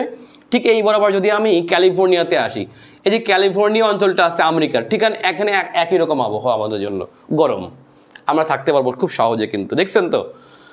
আচ্ছা এবার একটু আসি তাহলে অস্ট্রেলিয়ার, এই যে কেন বললাম যে অস্ট্রেলিয়া কেন এত কম লোক বসবাস করে, এর মধ্যে একটা হচ্ছে মাঝ বরাবর এই যে টপিক অফ ক্যাপ্রিকন বরাবর হচ্ছে মরুভূমি। সো এই বরাবর প্রচণ্ড গরম, এত গরমে হচ্ছে মানুষ বসবাস করতে পারে না। আচ্ছা আরেকটা বিষয় হচ্ছে তাহলে কেন পশ্চিম দিকে থাকে না, পশ্চিম দিকটা তো একটা আমরা দেখতে পাচ্ছি, আমরা পশ্চিম দিকে তো সাগর আছে, যেমন পূর্ব দিকে আছে, তাহলে পূর্ব দিকে লোক থাকলে পশ্চিম দিকে লোক কেন কম থাকে, তাই না, কেন থাকে না। আচ্ছা এইখানে একটা বৈশিষ্ট্য আছে, এর বৈশিষ্ট্য হচ্ছে, এর কারণটা হলো এই দিকটা অবস্থিত অ্যান্টার্কটিকা মহাদেশে, আপনি দেখতে পাচ্ছেন এটা হচ্ছে অ্যান্টার্কটিকা মহাদেশ। এই যে অ্যান্টার্কটিকা মহাদেশের কারণে, অ্যান্টার্কটিকা মহাদেশ প্রচণ্ড, আমাদের প্রচণ্ড শীতল, তাই না। সো অ্যান্টার্কটিকার আশপাশে যে সমুদ্র দেখতে পাচ্ছি আমরা, দক্ষিণ মহাসাগর, এটাও কিন্তু বরফে জমে যায়, প্রচণ্ড শীতল স্রোত। সো এই যে অ্যান্টার্কটিকা যে স্রোত আছে, এই অ্যান্টার্কটিকার স্রোতটা হচ্ছে আপনার এই দিকটা থেকে এদিকে যায় বা এই দিকটা থেকে এদিকে যায়।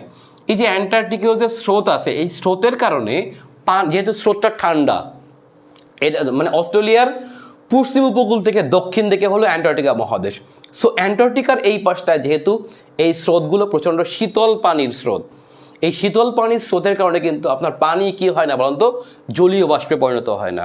সো পানি যেহেতু জলীয় বাষ্প হয় না, গরম বেশি হলে কি জলীয় বাষ্প বেশি হয়।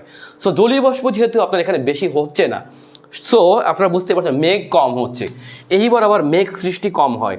সো মেঘ সৃষ্টি যখন কম হবে, তার অর্থ হচ্ছে শীতল বায়ুর কারণে, মানে অস্ট্রেলিয়ার পশ্চিম থেকে দক্ষিণ দিকে অ্যান্টার্কটিকীয় শীতল আবহাওয়ার কারণে হচ্ছে এখান থেকে শীতল বাতাস যায় এইদিকে, যেই কারণে হচ্ছে মেঘ সৃষ্টি হয় না। সো মেঘ সৃষ্টি না হলে, মানে মেঘ না হলে তো মেঘ ঘনীভূত হতে হবে, মেঘ ঘনীভূত হলে কী হবে বলেন তো, তারপরে না হলে বৃষ্টি নামবে। সো এই দিকটায় হচ্ছে বৃষ্টিপাত কম হয়, এই যে বৃষ্টিপাত কম হওয়ার কারণে হচ্ছে মানুষের বসবাসের কম উপযোগী, বিধায় পশ্চিম দিকটায় মানুষের বসবাস কম, বুঝছেন তো, এই দুইটা কারণে। যা হোক আমরা ওখান থেকে চলে আসি। আচ্ছা এবার দেখি মাঝখানে পড়ছে এই ট্রপিক অফ ক্যাপ্রিকন বরাবর, মাঝখানে পড়ছে মাদাগাস্কার। দেখবেন এই দিকে যেমন গাছপালাগুলো দেখবেন লাল লাল, মাটির রং যেমন লাল, দেখবেন এখানে সেম টাইপের একেবারেই। আমরা দেখতে পাচ্ছি এদিকটা এসে দেখেন এখানে হচ্ছে বতসোয়ানা, আমরা দেখতে পাচ্ছি এটা হচ্ছে বতসোয়ানা, দেখছেন তো, এইটা হচ্ছে নামিবিয়া। এই যে বতসোয়ানা এবং নামিবিয়া এবং দক্ষিণ আফ্রিকা, দক্ষিণ আফ্রিকার যে উত্তর অঞ্চলটা আছে দেখছেন তো, এই বরাবর পড়ছে পৃথিবীর আরেকটা বিখ্যাত দুইটা মরুভূমি, যার একটা নামিবিয়ার এই অঞ্চলটাকে বলা হয় নামিব মরুভূমি বা নামিব ডেজার্ট, এটাকে বলা হয় নামিব ডেজার্ট। আর নামিবিয়া বতসোয়ানা এবং দক্ষিণ আফ্রিকা এবং জাম্বিয়া জুড়ে অবস্থিত আরেকটা বিখ্যাত মরুভূমি, যাকে বলা হয় গ্রেট কালাহারি মরুভূমি। কি বলা হয়? কালাহারি মরুভূমি। আপনারা দেখবেন যে আমরা যারা ন্যাশনাল জিওগ্রাফি দেখে অভ্যস্ত, কালাহারি মরুভূমির দেখবেন প্রচুর হাতি আছে, কিন্তু মরুভূমির ভিতরে হাতি। আমরা মাঝে মাঝে বিভিন্ন ওয়ালপেপারে একটা ছবি দেখি, সেই ছবিটা কেমন দেখেন, যে আমরা একটা ছবি দেখি, যে ছবিটা আমরা দেখতে পাই যে একদম মরুভূমির মাঝখানে একটা গাছ কাঠ হয়ে দাঁড়ায় আছে, কোনো পাতা নেই, মানে কালো হয়ে দাঁড়ায় আছে। দেখবেন কিছু ছবি পাওয়া যায় একদম মাটি ফেটে চৌচুর হয়ে আছে, এটা হলো মূলত কালাহারি মরুভূমি। একটা মনে হয় যেন এটা এডিট করা বা গ্রাফিক্সের কাজ, কিন্তু আসল না, এটা হচ্ছে সঠিক একেবারেই। এই অঞ্চলটায় শীত যখন হচ্ছে বর্ষাকাল হয়, মরুভূমিতে তখন মাঝে মাঝে কিছু গাছ জন্মে, সেই গাছগুলো পরবর্তীতে এত বেশি হচ্ছে আপনার পুড়ে যায়, মানে গরমে, সেই গরমে হচ্ছে আপনার গাছগুলো একেবারে মনে হয় যেন পুড়ে গেছে। ওকে, এটা হচ্ছে কালাহারি মরুভূমি, বুঝছেন তো, গ্রেট কালাহারি মরুভূমি। লিখে আপনারা সার্চ দিতে পারেন, মজা পাবেন দেখে। ওকে, আমি যদি এখান থেকে এই বরাবর আসি, এই বরাবর আসলে এখানে একটা ভিন্ন বৈশিষ্ট্য, আপনি তাহলে ভাববেন তাহলে এই বরাবর তো সবুজ, আচ্ছা এইখানে কিন্তু আবার এই হিসাব মেলবে না, এইখানে এসে হিসাব মেলে না, তার একটা কারণ আছে। দেখেন এই বরাবর এসে এই হিসাবে আবার মিলবে না। আমরা জানি যে একদম এই আমেরিকার দক্ষিণ আমেরিকা মহাদেশের উত্তর থেকে দক্ষিণ বরাবর এখানে পৃথিবীর সবচেয়ে দীর্ঘতম পর্বতমালা, দীর্ঘ মানে হচ্ছে উত্তর থেকে দক্ষিণে বা পূর্ব থেকে পশ্চিমে বিশাল, পৃথিবীর সবচেয়ে উঁচু পর্বতমালা হিমালয়, আমরা সবাই জানি তাই না? হিমালয় পর্বতমালা এটা আমরা সবাই জানি, কিন্তু পৃথিবীর সবচেয়ে দীর্ঘতম পর্বতমালা হচ্ছে আন্দিজ। এই আন্দিজের কারণে কিন্তু দক্ষিণ আমেরিকার আবহাওয়া একটু ভিন্ন ভিন্ন, বুঝছেন তো? আচ্ছা, যদি আমরা দেখি তাহলে তো এই বরাবর মরুভূমি থাকতে পারে, সাও পাওলো বরাবর, প্যারাগুয়ে বরাবর, আর্জেন্টিনার উত্তর, এদিকে মরুভূমি নাই কেন? না থাকার কারণ আছে, একটু পরে বলতেছি। আচ্ছা, এই বরাবর দেখতে পাই আমরা এই বরাবর হচ্ছে আপনার অবস্থিত পৃথিবীর সবচেয়ে শুষ্কতম মরুভূমি, তার নাম হলো আতাকামা মরুভূমি, অর্থাৎ চিলি এবং পেরু বরাবর, বুঝছেন তো? চিলি এবং পেরু বরাবর পড়ছে, এখানে হচ্ছে আন্দিজের পশ্চিম সাইডে পড়ছে হচ্ছে বিখ্যাত আতাকামা মরুভূমি, আতাকামা মরুভূমি, যেখানে কত 100 বছরের মধ্যে মাত্র একবার বা দুবার বৃষ্টিপাত হয়েছে। পৃথিবীর সবচেয়ে শুষ্ক অঞ্চল হচ্ছে আতাকামা। আপনি চিন্তা করেন, এতটা শুষ্ক এবং ভয়ঙ্কর, মনে হয় যেন ডিম রাখলে ডিম ভাজা হয়ে যাবে এবং ডিম সিদ্ধ হয়ে যাবে, এতটা গরম এই আতাকামাতে, বুঝছেন তো? এবং এই আতাকামাতে কিন্তু আপনারা জানেন কিনা যে এখানে কিন্তু আপনার পৃথিবীর সবচেয়ে বৃহত্তম তামা খনিও আছে। আতাকামা মরুভূমি শুধুমাত্র মরুভূমি না, এর মাঝখানে তামার খনি আছে চিলির, যে কারণে চিলি অসম্ভব উন্নত এবং ধনী, বুঝছেন তো? যা হোক, এখন এইখানে এই দিকটা কেন মরুভূমি না একটু বলি। দেখেন, আন্দিজ অনেক উঁচু পর্বতমালা আমরা বুঝতে পারছি, এই দিকের আটলান্টিক যে মানে ইয়াটা আর কি, এই দিকের জলীয়বাষ্পগুলো হচ্ছে এইদিকে আসে, এসে এইদিকে বাধাপ্রাপ্ত হয়, এই আন্দিজে বাধাপ্রাপ্ত হয়, বাধাপ্রাপ্ত হয়ে এই যে ব্রাজিলের এই অঞ্চলটায়, ব্রাজিল, প্যারাগুয়ে, আর্জেন্টিনা, উরুগুয়ে, এই অঞ্চলটা হচ্ছে প্রচুর বৃষ্টিপাত ঘটায়। অর্থাৎ আমাজন থেকে দক্ষিণে এই অঞ্চলটায় মরুভূমি না হয়ে আন্দিজের কারণে, বুঝছেন তো, আন্দিজের কারণে এখানে মানে মেঘ বাধাপ্রাপ্ত হয়ে এই অঞ্চলটা সৃষ্টি করছে হচ্ছে পৃথিবীর একটি বিখ্যাত তৃণভূমি অঞ্চল, যাকে বলা হয় পাম্পাস অঞ্চল। এবং এই অঞ্চলটার কারণে ব্রাজিলে, আর্জেন্টিনাতে, উরুগুয়েতে এবং প্যারাগুয়েতে প্রচুর পরিমাণে হচ্ছে গরু এবং গবাদি পশু চাষ হয়। চিন্তা করেন, মরুভূমি না হয়ে এদের উপকার হয়েছে এখানে শুধুমাত্র বিকজ অফ আন্দিজ। এই আন্দিজের কারণে হচ্ছে এদিকের মেঘটা এদিকে বাধাপ্রাপ্ত হয়ে এই অঞ্চলে বৃষ্টিপাত ঘটায়। অর্থাৎ আমাজনের তো বৃষ্টিপাত হয় হিউজ, তার বাইরে আমাজনও কিন্তু আপনার আন্দিজের কারণে বৃষ্টি বেশি হয়। সো এই দিকটা হচ্ছে বায়ু বাধাপ্রাপ্ত হয়ে এখানে বৃষ্টিপাত ঘটায়, বিধায় এখানে সৃষ্টি হচ্ছে পৃথিবীর দুইটা বিখ্যাত তৃণভূমি অঞ্চল, এটা হচ্ছে পাম্পাস, আর এই দিকটায় আছে হচ্ছে বিখ্যাত এই যে আর্জেন্টিনা এবং চিলির দক্ষিণ দিকে। আমরা জানি যে এখানে অবস্থিত হচ্ছে পৃথিবীর জীব বৈচিত্র্যের আরেকটি গুরুত্বপূর্ণ মানে হচ্ছে বায়োম অঞ্চল, যাকে বলা হয় হচ্ছে আপনার কি জানো, আমার খুব পছন্দের একটি জায়গা, আমি নামটা ভুলে গেছি, দক্ষিণ আর্জেন্টিনায় অবস্থিত পৃথিবীর একটি বিখ্যাত পাতাগোনিয়া তৃণভূমি অঞ্চল, বুঝছেন তো? অর্থাৎ এই দিকটাই যে আন্দিজের কারণে বিখ্যাত পাতাগোনিয়া তৃণভূমি অঞ্চল এবং পাম্পাস অঞ্চল সৃষ্টি হয়েছে। সো দেখবেন এই যে অঞ্চলটা দেখতে পাচ্ছেন, আর্জেন্টিনা, ব্রাজিল, উরুগুয়ে, প্যারাগুয়ে, এখানে প্রচুর গরু উৎপন্ন হয়। সো এই কারণে পৃথিবীতে গরুর মাংস উৎপাদনে পৃথিবীতে 1 নম্বরে হচ্ছে ব্রাজিল, এই কারণে দেখবেন। এবং যখন কাতারে তারা বিশ্বকাপ খেলতে আসছে, এই যে মেসির দেশ উরুগুয়ে এবং ব্রাজিল, এই দেশগুলো হচ্ছে মাংস নিয়ে আসছে টনকে টন, ওরা মনে হয় ভাত দিয়ে রুটি ভাত দিয়ে মেসিরা এবং নেইমাররা শুধু মাংস খাইছে, গরুর মাংস, এত মাংস আনছে আপনি চিন্তা করতে পারবেন না। এবং ব্রাজিল আমাদেরকে বলছে যে 500 টাকার মধ্যে তারা হালাল মাংস খাওয়াবে, বুঝছেন তো? কেন খাওয়াবে? এখানে তৃণভূমি অঞ্চলটা পড়ছে বিধায়, ঠিক আছে? এগুলোর ভিন্ন ভিন্ন নাম আছে, আমি নামটা একটু ভুলে গেছি, বায়োম নিয়ে আমার ক্লাস আছে, সেগুলো একটু আপনারা করলে বুঝতে পারবেন। ওকে, আর এখন এখানে কেন বৃষ্টি? তাহলে আপনি বলতে পারেন যে এখানে কেন আতাকামা হলো? আতাকামা তো নাই হতে পারতো, আতাকামা মরুভূমি কেন হলো? এইদিকে আন্দিজ পর্বতমালা আছে, আবার এইদিকে সমুদ্র আছে, অথচ চিলিতে প্রায় মরুভূমি কেন হলো? এর কারণটা হচ্ছে দেখেন, এইদিকে যে বাতাসটা আছে বা স্রোতটা আছে, স্রোতের কারণে মেঘ এইদিকে যায় না, মেঘ এই দিকটায় যায় না, বুঝছেন তো? মেঘ এই দিক থেকে এদিকে আসে, বাট এদিক থেকে এদিকে যায় না, বিধায় এখানে বৃষ্টি হয় না। একদিকে হলো আন্দিজের কারণে এদিকের বৃষ্টি, মেঘ এদিকে আসে না, আর এদিক থেকে বাতাস ওইদিকে যায় না, বিধায় এই অঞ্চলটায় প্রচণ্ড গরম, যেমন চিলিতে গরম, ঠিক আছে? এই আর কি। আচ্ছা, পৃথিবীতে কয়েকটি প্লেট আছে, সেই প্লেটগুলো আমাদের একটু বুঝতে হবে। দেখেন, পৃথিবীতে কয়েকটি গুরুত্বপূর্ণ প্লেট আছে, যেমন এই বছর প্লেট থেকে প্রশ্ন আসছে, ঠিক আছে? প্লেট আপনার বুঝলে অনেক কিছু আপনার বোঝার সুবিধা হবে। প্লেটটা কি আসলে? পৃথিবীতে টেকটনিক প্লেট বলা হয়। এই টেকটনিক প্লেটগুলো আপনার বুঝতে হবে যে পৃথিবীর যে গঠনগুলা, যদি আমরা দেখি যে পৃথিবীতে নাকি আগে লক্ষ লক্ষ কোটি কোটি বছর আগে পৃথিবীতে যতগুলো আমরা এই যে ভূখণ্ড দেখতে পাচ্ছি মাঝখানে সমুদ্র দ্বারা বিচ্ছিন্ন, এটাকে যদি আমরা পাজেল হিসেবে কল্পনা করি, এটাকে যদি আমরা এখন সুডুকু মিলাই, তাহলে এটাকে যদি মিলাতে পারি তাহলে এটা নাকি একটা অখণ্ড ভূখণ্ড ছিল। এখন এইখানে এসে এই যেগুলো আমি পড়াই, আমাদের স্টুডেন্ট যারা হচ্ছে একদম কম বুঝে, তারা আস্তিক বা নাস্তিক বলে হচ্ছে আপনাকে ধরাই দিবে। বুঝছেন তো? আচ্ছা, এগুলো পড়ানোর সাথে পড়া, বিজ্ঞান লিখছে, পরীক্ষায় আসে আপনার পড়তে হবে। আপনি বিশ্বাস বা অবিশ্বাস করেন, এইগুলো হচ্ছে আপনার একেবারেই আপনার এক ব্যক্তিগত বিষয়। দেখেন চার্লস ডারউইন কি বলছে। চার্লস ডারউইনের কথাতে আপনাকে ঈমান আনতে বলা হয় নাই। চার্লস ডারউইন কি বলছে এটা আপনি লিখতে পারেন যে ডারউইনের মতে। এখন ডারউইনের মত আর আপনার মত তো এক নাও হতে পারে। আপনি যদি চিন্তা করেন যে আপনি আপনার বানর থেকে আপনার পূর্বপুরুষরা আসছে, সেখান থেকে আপনি আসছেন, এটা আপনি বিশ্বাস করতে পারেন। আপনি যদি বিশ্বাস করেন যে না আমি এটা বিশ্বাস করবো না, যে না আমি বানর থেকে আসি না, আমি নিজে কল্পনা করি যে না আমি বানর থেকে আসি নাই, সেই যে বিশ্বাস অবিশ্বাস সম্পূর্ণ আপনার নিজের ব্যাপার। কিন্তু টিচার যখন আপনাকে পড়াবে তখন তাকে সবই পড়াতে হবে। বুঝেন নাই? সো আমি যখন এই বিষয়গুলো বলি, ভাই রে ভাই, আমি একটা পোস্ট দিছি যে কি জানো, একটা হলো ভারতীয় উপমহাদেশ নিয়ে একটা লেখা লিখছিলাম, এটা নিয়ে অনেক মানে আপত্তি মানুষের।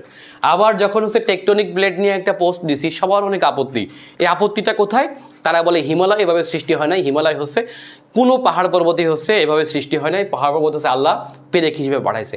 আরে ভাই, আল্লাহ তো প্রেরক হিসেবে পাঠাইছে, এটা আপনার ইমান, আপনার ধর্মীয় বিশ্বাস হতে পারে, বাট বিজ্ঞান যেটা বলছে সেটা আপনাকে ইমান আনতেই হবে এমন তো না। আপনি জাস্ট পড়বেন, আপনাকে যুক্তি যখন দিবে তার পাল্টা যুক্তি তো আপনাকে দেওয়ার বুদ্ধি থাকতে হবে।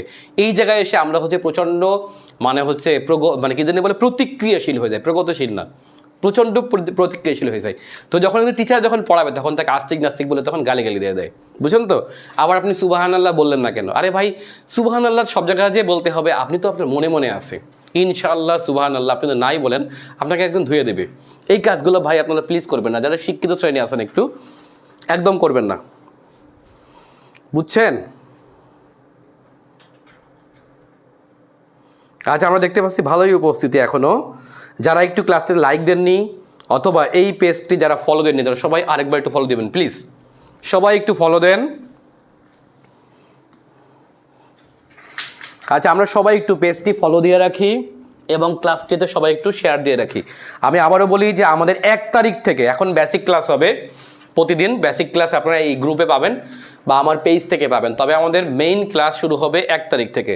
অর্থাৎ আপনারা যারা ভর্তি হচ্ছেন বা আমার বই নিচ্ছেন তারা দ্রুত নিয়ে রাখুন। 1 তারিখের পর কিন্তু আমরা নিব না, মানে নিব না তা না আর কি, মানে আপনার বুঝতে অসুবিধা হবে। দেখেন জিকের একটা বই মাত্র 604 পৃষ্ঠার বই, আগে ছিল মাত্র 400, কখনো 460, কখনো 480, এভাবে করে হচ্ছে গত 6 বছর ধরে আমরা বের করতেছি। 6টা বিসিএসে গেছে। এই 6টা বিসিএস, এনএসআই পরীক্ষা, দুদক পরীক্ষা, ভার্সিটি ভর্তি পরীক্ষা সহ যে কোনো তৃতীয় চতুর্থ যে কোনো শ্রেণীর পরীক্ষা, পেট্রো বাংলা হোক, সব পরীক্ষা আমরা দেখতে পাচ্ছি এই বইটা থেকে কমন আসে। অর্থাৎ আপনারা বাজারে যারা 6টা বই পড়েন, এই একের মধ্যেও দেখেন একটা বই সমান। আমরা আন্তর্জাতিক বা বাংলাদেশে এতগুলো একটা বই সবাই পড়ি, কিন্তু আপনি এখানে 6টা বই একসাথে, সেটা কিভাবে সম্ভব? দেখেন, বাংলাদেশের 30, আন্তর্জাতিক 20, ভূগোলের 10, নৈতিকতা, মূল্যবোধ এবং সুশাসনের 10, দেখেন, এবং সাম্প্রতিক প্রযুক্তিও দেওয়া আছে হালকা একটু। সো সব মিলিয়ে প্রত্যেকের সাবজেক্টের একদম জিস্ট অংশটা নিয়ে হচ্ছে এই বইটা বের করা।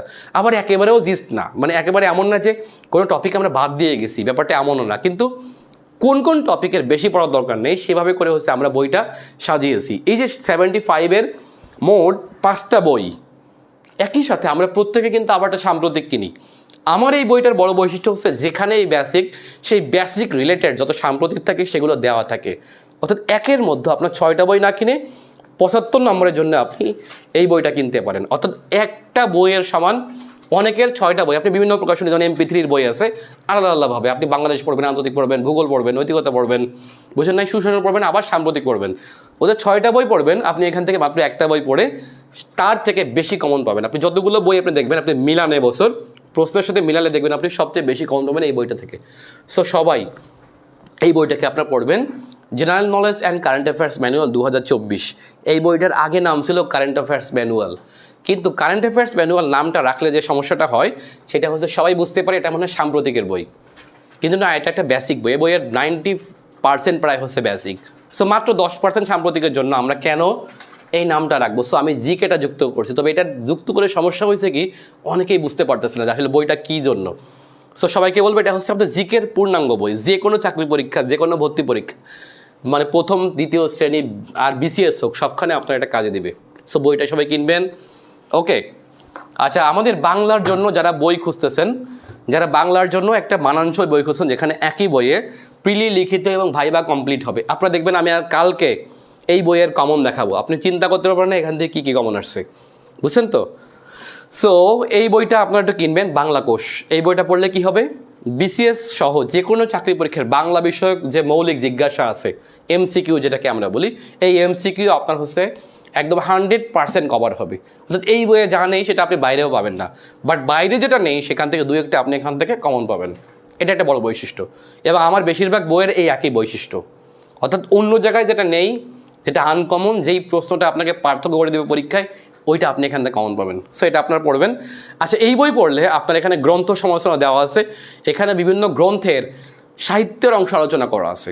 অর্থাৎ আমরা রিটেনের জন্য প্রায় 60% থেকে 50% আমরা এখান থেকে এগিয়ে যাব, বুঝছেন তো? আর যে কোনো চাকরি পরীক্ষায় বাংলা বিষয়ক যে ভাইবা হয়, এই বাংলা বিষয়ক যে কোনো ভাইবার যা প্রশ্ন থাকে না কেন সেটা আপনি এখান থেকে কমন পাবেন। অর্থাৎ এই বই পড়লে প্রিলি এবং ভাইবা সম্পূর্ণ কমপ্লিট হবে, আর রিটেন আপনার প্রায় 50 থেকে 60% কমপ্লিট হবে।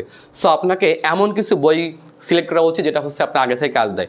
আর আমার জিকের সাথে আপনারা মিলিয়ে পড়তে পারেন আরও 2টা বই। বাংলাদেশটা কই? আচ্ছা দেখেন, আন্তর্জাতিক বিষয়াবলী বইটা যদি আপনি এখন থেকে পড়ে রাখেন তাহলে আপনার এই বইয়ের প্রায় 90%ই হচ্ছে বেসিক, সামান্য সামান্য চেঞ্জ হয়।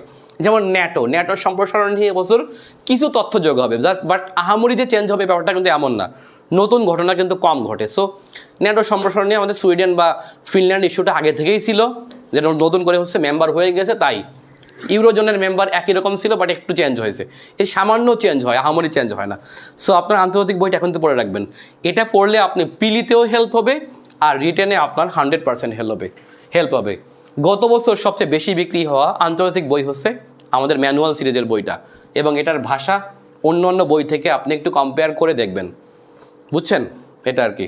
আচ্ছা, আমাদের বাংলাদেশ বিষয় বলে বইটা বের হয়েছে এবছর নতুন, গত নভেম্বরে বের হয়েছে। সো নভেম্বরের বইটা বের হলেও এটা আপনার এখনও উপযোগী, সো এটা আপনারা কিনতে পারেন। ম্যানুয়াল বাংলাদেশ বিষয় বলে অনেক ডাটা দেওয়া আছে, এবং সবচেয়ে ছোট বই। এবছর এটা থেকে আরও অনেক অনেক কাজ করে আমরা সামনে আরও ভালো একটা বই নিয়ে আসব। আচ্ছা দেখেন, ম্যানুয়াল গ্রন্থ সমালোচনা, আমি কিন্তু বিজ্ঞাপন দিচ্ছি একটু। ওকে, ম্যানুয়াল গ্রন্থ সমালোচনা এটা একটা এমন একটা বই যেখানে লিখছেন বাংলাদেশের 3জন বিখ্যাত সাহিত্যিক। জাকির তালুকদার আপনারা অনেকে চিনবেন, বাংলা একাডেমি পুরস্কার 2014 প্রাপ্ত। তিনি কিন্তু অলরেডি বাংলা একাডেমি পুরস্কার প্রত্যাখ্যান করছে এবছর শুরুতে, কিন্তু হয়েছে ফেলে দিয়েছে ফেব্রুয়ারি মাসের বইমেলার টাইমে, ঠিক আছে? সো জাকির ভাই কিন্তু আমার বইয়ের প্রধান উদ্যোক্তা ছিল প্রথম দিকে, এবং তিনি কয়েকটা গ্রন্থ লিখছেন। আচ্ছা, এটা সাহিত্যিকদের গ্রন্থ একেবারেই। আচ্ছা, আমাদের ফিরোজ আহমেদ ভাই অসম্ভব ভালো লেখেন, তিনি একজন কবি এবং সাহিত্যিক, তার লেখার আমি প্রচণ্ড একজন ভক্ত। সো স্যার এখানে কিন্তু তিনি আছেন। এবং মিলন পাঠান ভাই, অনেকে তারা চিনবেন, তিনি সব এমনিতেই গ্রন্থের সমালোচনা লিখে, এবং তার একটা প্যাশনই হচ্ছে আপনার গ্রন্থ পড়া। সো তিনি আমার বইয়ে কয়েকটা গ্রন্থ লিখছেন। সে সব মিলিয়ে 3জন সাহিত্যিক, 3জন সিনিয়র মানুষের কাছ থেকে আমি এটা লিখে নিছি। যদিও তারা কেউ লিখতে রাজি ছিল না যে এই ধরনের গাইড বই লিখবে, না এটা একদম গাইড বই না, এটা আসলে হচ্ছে বিসিএস এর রিটার্নে আমাদের লিখতে হয়, একটা কোয়ালিটি স্টুডেন্ট এটা পড়ে। সো এই বইটা যদি আপনারা আগে থেকে পড়ে রাখেন, এই বইয়ে কোনো পরিবর্তন নেই। কেন পরিবর্তন নেই? কেননা এখানে লাল সালু এবছর আসছিল, লাল সালু এই বছর আসছে, আজীবন আসবে, বুঝেন নাই? বঙ্গবন্ধু 3টা গ্রন্থ, কখনো 4টা হবে না। সো এইগুলো হচ্ছে ফিক্সড একেবারেই। সো এই ফিক্সড গ্রন্থগুলো আপনি যত আগে পড়বেন, পিলির পাশাপাশি পিলিতে আপনার তত আগে একটা বড় অংশ আপনার শেষ হয়ে যাবে। অর্থাৎ এই বইটা মূলত 15 নম্বরের রিটেনের জন্য, যেটা হচ্ছে গ্রন্থ সমালোচনা আসে 15 নম্বর আসে, এখান থেকে একটা প্রশ্ন আসে। কিন্তু আমরা দেখতে পাই এখান থেকে বিভিন্ন শর্ট কোয়েশ্চেন আপনি কমন পাবেন। মানে হলো এখানে যদি আপনি 50-60টা গ্রন্থ পড়েন, আমাদের সবারই কিন্তু সাহিত্য পড়তে হয়, কিন্তু সাহিত্য পড়তে কারোই ভালো লাগে না, বুঝেন নাই? আপনাকে লাল সালু পড়তে হবে, আপনাকে বঙ্গবন্ধুর অসমাপ্ত আত্মজীবনী পড়তে হবে, আপনাকে আমার দেখা রাজনীতি 50 বছর পড়তে হবে। কিন্তু এই গ্রন্থগুলো পড়তে যে এত বড় বড় গ্রন্থ আমরা ভয় পাই, সেই গ্রন্থগুলোর একটা জিস্ট দেওয়া আছে এখানে। গ্রন্থ সমালোচনা আকারে। তার মানে হলো আপনাকে যখন শর্ট কোশ্চেন প্রশ্ন করবে তখন আপনি এখান থেকে উত্তর করতে পারবেন। এবছর আমরা দেখতে পাই যে 15 নম্বরের বই থেকে 30 নম্বর কমন আসছে। কীভাবে সম্ভব এটা? কারণ কবর ছিল। এখন কবর আমার গ্রন্থে আসে নাই, কিন্তু সাহিত্যে আসছে। সেই বইটা থেকে আপনি মিনিমাম 30 নম্বর আপনার কভার হবে। এটা মাত্র 220 পৃষ্ঠার একটা 208 পৃষ্ঠার বই, যদিও হার্ড কভার। আপনি দেখতে পাচ্ছেন পেপারের মান খুবই ভালো, 70 GSM পার টেক্সট। সো এটা দামও বেশি, 220 টাকা, এই মুহূর্তে সবচেয়ে কোয়ালিটি বই। এবং এটা হলো আমাদের তারেক মঞ্জুর স্যার একটা কথা বলছিল যে কীভাবে গ্রন্থ সমালোচনা লিখবেন, ওই অনুযায়ী আমরা লিখছি হুবহু। এটা আপনারা পড়ে নেবেন, ঠিক আছে? আচ্ছা, আমার আরও বই আছে, কই বইটই কই মাত্র আমাদের একটা মডেল টেস্ট আছে। মডেল টেস্টটা আমি দেখাচ্ছি না এই মুহূর্তে, আর সময় কম। আচ্ছা, আমাদের ম্যানুয়াল মডেল টেস্ট আছে, সেটা আপনারা মডেল টেস্ট প্র্যাকটিসের জন্য আপনি নিতে পারেন। আর আমার পেইড বেসের স্টুডেন্টস আছে তাদের জন্য অবশ্যই বলতেছি যে আমরা পেইড বেসে মডেল টেস্ট কিন্তু অবশ্যই নিব। সো মডেল টেস্ট যেহেতু আমরা পাবলিকলি, একটা সময় আপনাদের মনে আছে কি না 41, 42, 43, 44 কম নিছি, সত্যি কথা। 45 ভুল বললাম, 44-এও নিছি, 45 এসে কম নিছি, 46 মডেল টেস্ট একেবারে নেই না বললেই চলে। কেন নেই নি? কারণ মাঝখানে দেখছি আমাদেরকে দেখা দেখি অনেক কোম্পানি মডেল টেস্ট নেওয়া শুরু করছে। একটা সময় আমি যখন মডেল টেস্ট দিতাম তখন 5,000 6,000 লাইক পড়তো শুধু, আর এখন মডেল টেস্ট দিলে 500 লাইক পড়তে কষ্ট হয়ে যায়। এই দুঃখে এবং কষ্টে মডেল টেস্ট বাদ দিয়ে দিছি। আর আমি যখনই নেই তখন সবাই নাই। সো মডেল টেস্ট বিষয়টা বাদ দিয়ে দিছি, বুঝছেন তো? আমি এবছর আবারও চালু করবো মডেল টেস্ট, আমি পরীক্ষা দিব। আপনারা যারা আমার পেইড বেসে যুক্ত হবেন বা যুক্ত না হলেও তারাও কিন্তু মডেল টেস্ট দিতে পারবেন। মডেল টেস্ট সবার জন্য। ওকে, ম্যাপগুলো ভালো করে বুঝবেন। আমি আবারও বলি, ম্যাপ হিউজ বিষয় বোঝার আছে, আপনি চিন্তাও করতে পারবেন না। আপনি কিন্তু সংবিধানও বুঝেন, আপনি দেখবেন সংবিধান আমি ম্যাপের মাধ্যমে বুঝাইছি। আপনারা একটু এই ক্লাসের নিচে যেয়ে দেখবেন সংবিধান থেকে আমার ম্যাপের ক্লাস কীভাবে সম্ভব এটা। আরে ভাই, সংবিধান তো বারবার মুখস্থ করে লাভ নেই, আপনাকে যদি একবার দেখাই দিই যে এমনি থেকে এমনি হয়েছে, বুঝেন নাই? আমি যখন বাংলাদেশের সীমানা নিয়ে বলবো, বাংলাদেশের সীমানা সম্পর্কে আমাদের সংবিধানে বলা আছে, ঠিক আছে? রাষ্ট্রীয় সীমানা সম্পর্কে। আর রাষ্ট্রীয় সীমানা কতটুকু আমি যদি আপনাকে ম্যাপের মাধ্যমে একবার দেখাই দেই, আপনি জীবনেও এই বিষয়টা ভুলবেন না। আরও একটা বিষয় আপনি আমার যে ফাউন্ডেশনটা আপনার তৈরি হবে আমার কাছে পড়লেই, সেটা কীভাবে একটু বলি। আপনি যখন একটা ম্যাপ ভালো করে বুঝবেন তখন ওখান থেকে যা প্রশ্ন আসুক আপনি উত্তর করতে পারবেন, যে টাইপের প্রশ্ন আসুক। অথবা আপনি যখন রিটেন লিখবেন তখন আপনি সংবিধানের আলোকে, আপনি দেখবেন আমাদের একজন সংসদ ছিল, তার নাম হলো সংবিধানে, আমাদের সংবিধান প্রণেতার মধ্যে একজন ছিল বিরোধী দলীয় নেতা, তার নাম সবাই আমরা জানি, তার নাম সুরঞ্জিত সেনগুপ্ত, ঠিক আছে? এই সুরঞ্জিত সেনগুপ্ত, ওনাকে যেই প্রশ্ন করতো সাংবাদিকরা, উনি সবসময় সংবিধানকে সমুন্নত রেখে কথা বলতো। সাংবিধানিক অধিকার, সাংবিধানিক এই, সাংবিধানিক তেমন, মানে এই শব্দটা তিনি বারবার ব্যবহার করতেন। ঠিক তেমনভাবে আপনাদেরকে বলবো, আপনারা যারা বাংলাদেশ বিষয়গুলি পড়বেন, বুঝেন নাই, আপনি যখন রিটেন দিবেন, রিটেনে যা আসুক না কেন, দেখবেন ওই বিষয়ে কোনো না কোনো একটা সাংবিধানিক ব্যাখ্যা আছে, সাংবিধানিক মতে আপনি ওখানে একটা উল্লেখ করে দিলেন। ইভেন বাংলাদেশের রাষ্ট্রীয় সীমানা যদি আপনি লিখতে যান, আপনি ধরেন ভূগোলের একটা প্রশ্ন আসছে, আমাদের যে রিটেনে আমাদের প্রথম অধ্যায় আছে, যেখানে আমাদের কি থাকে বলেন তো, বাংলাদেশের ভৌগোলিক অবস্থান, আর্থসামাজিক এবং ভৌগোলিক গুরুত্ব, এই অধ্যায়টা আছে। এটা আমাদের রিটেনে একটা বড় অংশ, এখান থেকে ম্যাপ বিষয়ক প্রশ্ন হয়। এখন এইখানে আমরা যখন লিখবো বাংলাদেশের রাষ্ট্রীয় সীমানা কিছু একটা আসছে, আপনি যদি উল্লেখ করেন যে সংবিধানের মতে ড্যাশ, যে আমাদের রাষ্ট্রীয় সীমানা হলে এত এত এত, এই যে একটা কথা আছে, আপনি যখন সংবিধানকে রেফারেন্স দিয়ে যখন আপনি অনুচ্ছেদকে রেফারেন্স দিয়ে যখন আপনি ব্যবহার করবেন, প্রশ্নকর্তা আপনার উপর অসম্ভব খুশি হবে যে না, এই প্রচণ্ড পড়ছে এবং এই প্রচণ্ড আপনার মেধাবী, এটা কিন্তু আপনাকে ভাববে। এই জন্য আপনাকে বলবো যে আপনি ম্যাপ এবং সংবিধান ভালো করে বুঝবেন আগে থেকে, বেসিকগুলো আর কি, বুঝছেন? আরও একটা বিষয় যে কোনো বিষয় আপনি গল্পের মতো করে মুখস্থ করবেন। আপনি দেখেন যে আমি যে পড়াইছি, আমি আপনাদের যে ভাষা ব্যবহার করছি, একটা ভাষাও দুর্বোধ্য না, বুঝেন নাই? কিন্তু ভূগোলে যখন আপনি পড়েন, এগুলো আপনি কিছুই বোঝেন না, বুঝেন না? আপনি ইভেন আপনি নিরক্ষরেখা, অক্ষরেখা, দ্রাঘিমা রেখা, এই তিনটা জিনিস আপনি পড়ে দেখবেন আপনি কিছু বুঝেন কিনা। ভূগোলের স্টুডেন্ট বাদ দিয়ে আমরা জেনারেল স্টুডেন্ট একদম বুঝি না। কিন্তু আমি যে ভাষায় বুঝাইছি, এই ভাষা কোনো বইয়ের ভাষা না, এই ভাষা একান্তই আপনাদের ভাষা, যে এই ভাষা একদম সোজা বোঝানো। আমি যখন তত্ত্ব আকারে বুঝাবো আপনি একদম বুঝবেন না। সো এই জন্য সহজ কথা যায় না বলা সহজে, বলছে রবীন্দ্রনাথ ঠাকুর যদিও, তবে আমি বলবো যে সহজ কথা যতটা পারা যায় সহজে বলা, অতটা আমি বলার চেষ্টা করি। সো একটু আপনারা আমার ক্লাসগুলো ফলো করবেন। আমার ক্লাসগুলো আপনি কোথায় পাবেন? আপনি দেখবেন যে আমার নাম গুগলে সার্চ দিলে, অথবা যদি আপনি ইউটিউবে সার্চ দেন, তাহলে বিভিন্ন মাধ্যমে প্রচুর পরিমাণে আপলোড দেওয়া আছে আমার নামে ক্লাস। সো আব্দুর রহমান শ্রাবণ পুরো নামটা আপনি লিখে সার্চ দিয়ে আমার ক্লাসগুলো আপনারা গুগল থেকে দেখে নিন। মিনিমাম আপনি কয়েকশো ভিডিও পাবেন। এই ভিডিওগুলো বিভিন্ন জায়গায় ছড়িয়ে ছিটিয়ে আছে, 10 মিনিট স্কুলে আছে, আমার ইয়াতে আছে। এগুলো থেকে আপনারা দেখে দেখে একটু শিখবেন, আপনি ভালো ভালো ম্যাপ শিখবেন। মানে এমন এমন কিছু আমার ক্লাসগুলো ধর আপনি মুখস্থ করলেন, কিন্তু এই মুখস্থের পাশাপাশি যেই টপিকগুলো আপনার একদম নাকের ডগা দিয়ে চলে যাবে, যেই টপিকগুলো সবাই পারে না, মানে 90% লোকে পারে না বা 99% লোকে পারবে না, কিন্তু একজন পারবে, সেটা আপনি হবেন। তাহলে এই জন্য হচ্ছে আমার ক্লাসগুলো আপনি সবসময় দেখবেন। আর আমার একই বিষয়ে যখন আপনি দ্বিতীয়বার ক্লাস করবেন, সেই ক্লাসে আপনার ভিন্ন ভিন্ন তথ্য পাবেন। কেননা আমি একই বিষয় ভিন্নভাবে পড়াই। আমি কখনো মুখস্থ করি না সেহেতু আর আমি কখনো টপিক দেখে পড়াই না, অথবা হচ্ছে শিট দেখে পড়াই না, অথবা হচ্ছে টপিক লিখে বা অনেক প্রস্তুতি নিয়ে পড়াই না। সো আমার একই রকম পড়া ভিন্ন ভিন্নভাবে হয়, যেখানে পাবেন আপনি সেখানেই করবেন, ঠিক আছে? আপনি ড্রেস দেখলে বুঝবেন যে কোন দিন কোন ড্রেসে নিয়েছি। ড্রেস ভিন্ন, ক্লাসের টপিক এক হলেও আপনি ওটা পড়বেন, আবার করবেন, ঠিক আছে? আচ্ছা, আমরা একটু আবারও সে রেখায় যাই। তো রেখা আপনি মনে হয় মোটামুটি বুঝছেন। আমরা 3টে রেখা বুঝলাম আজকে। সেটা হচ্ছে কি বলুন তো?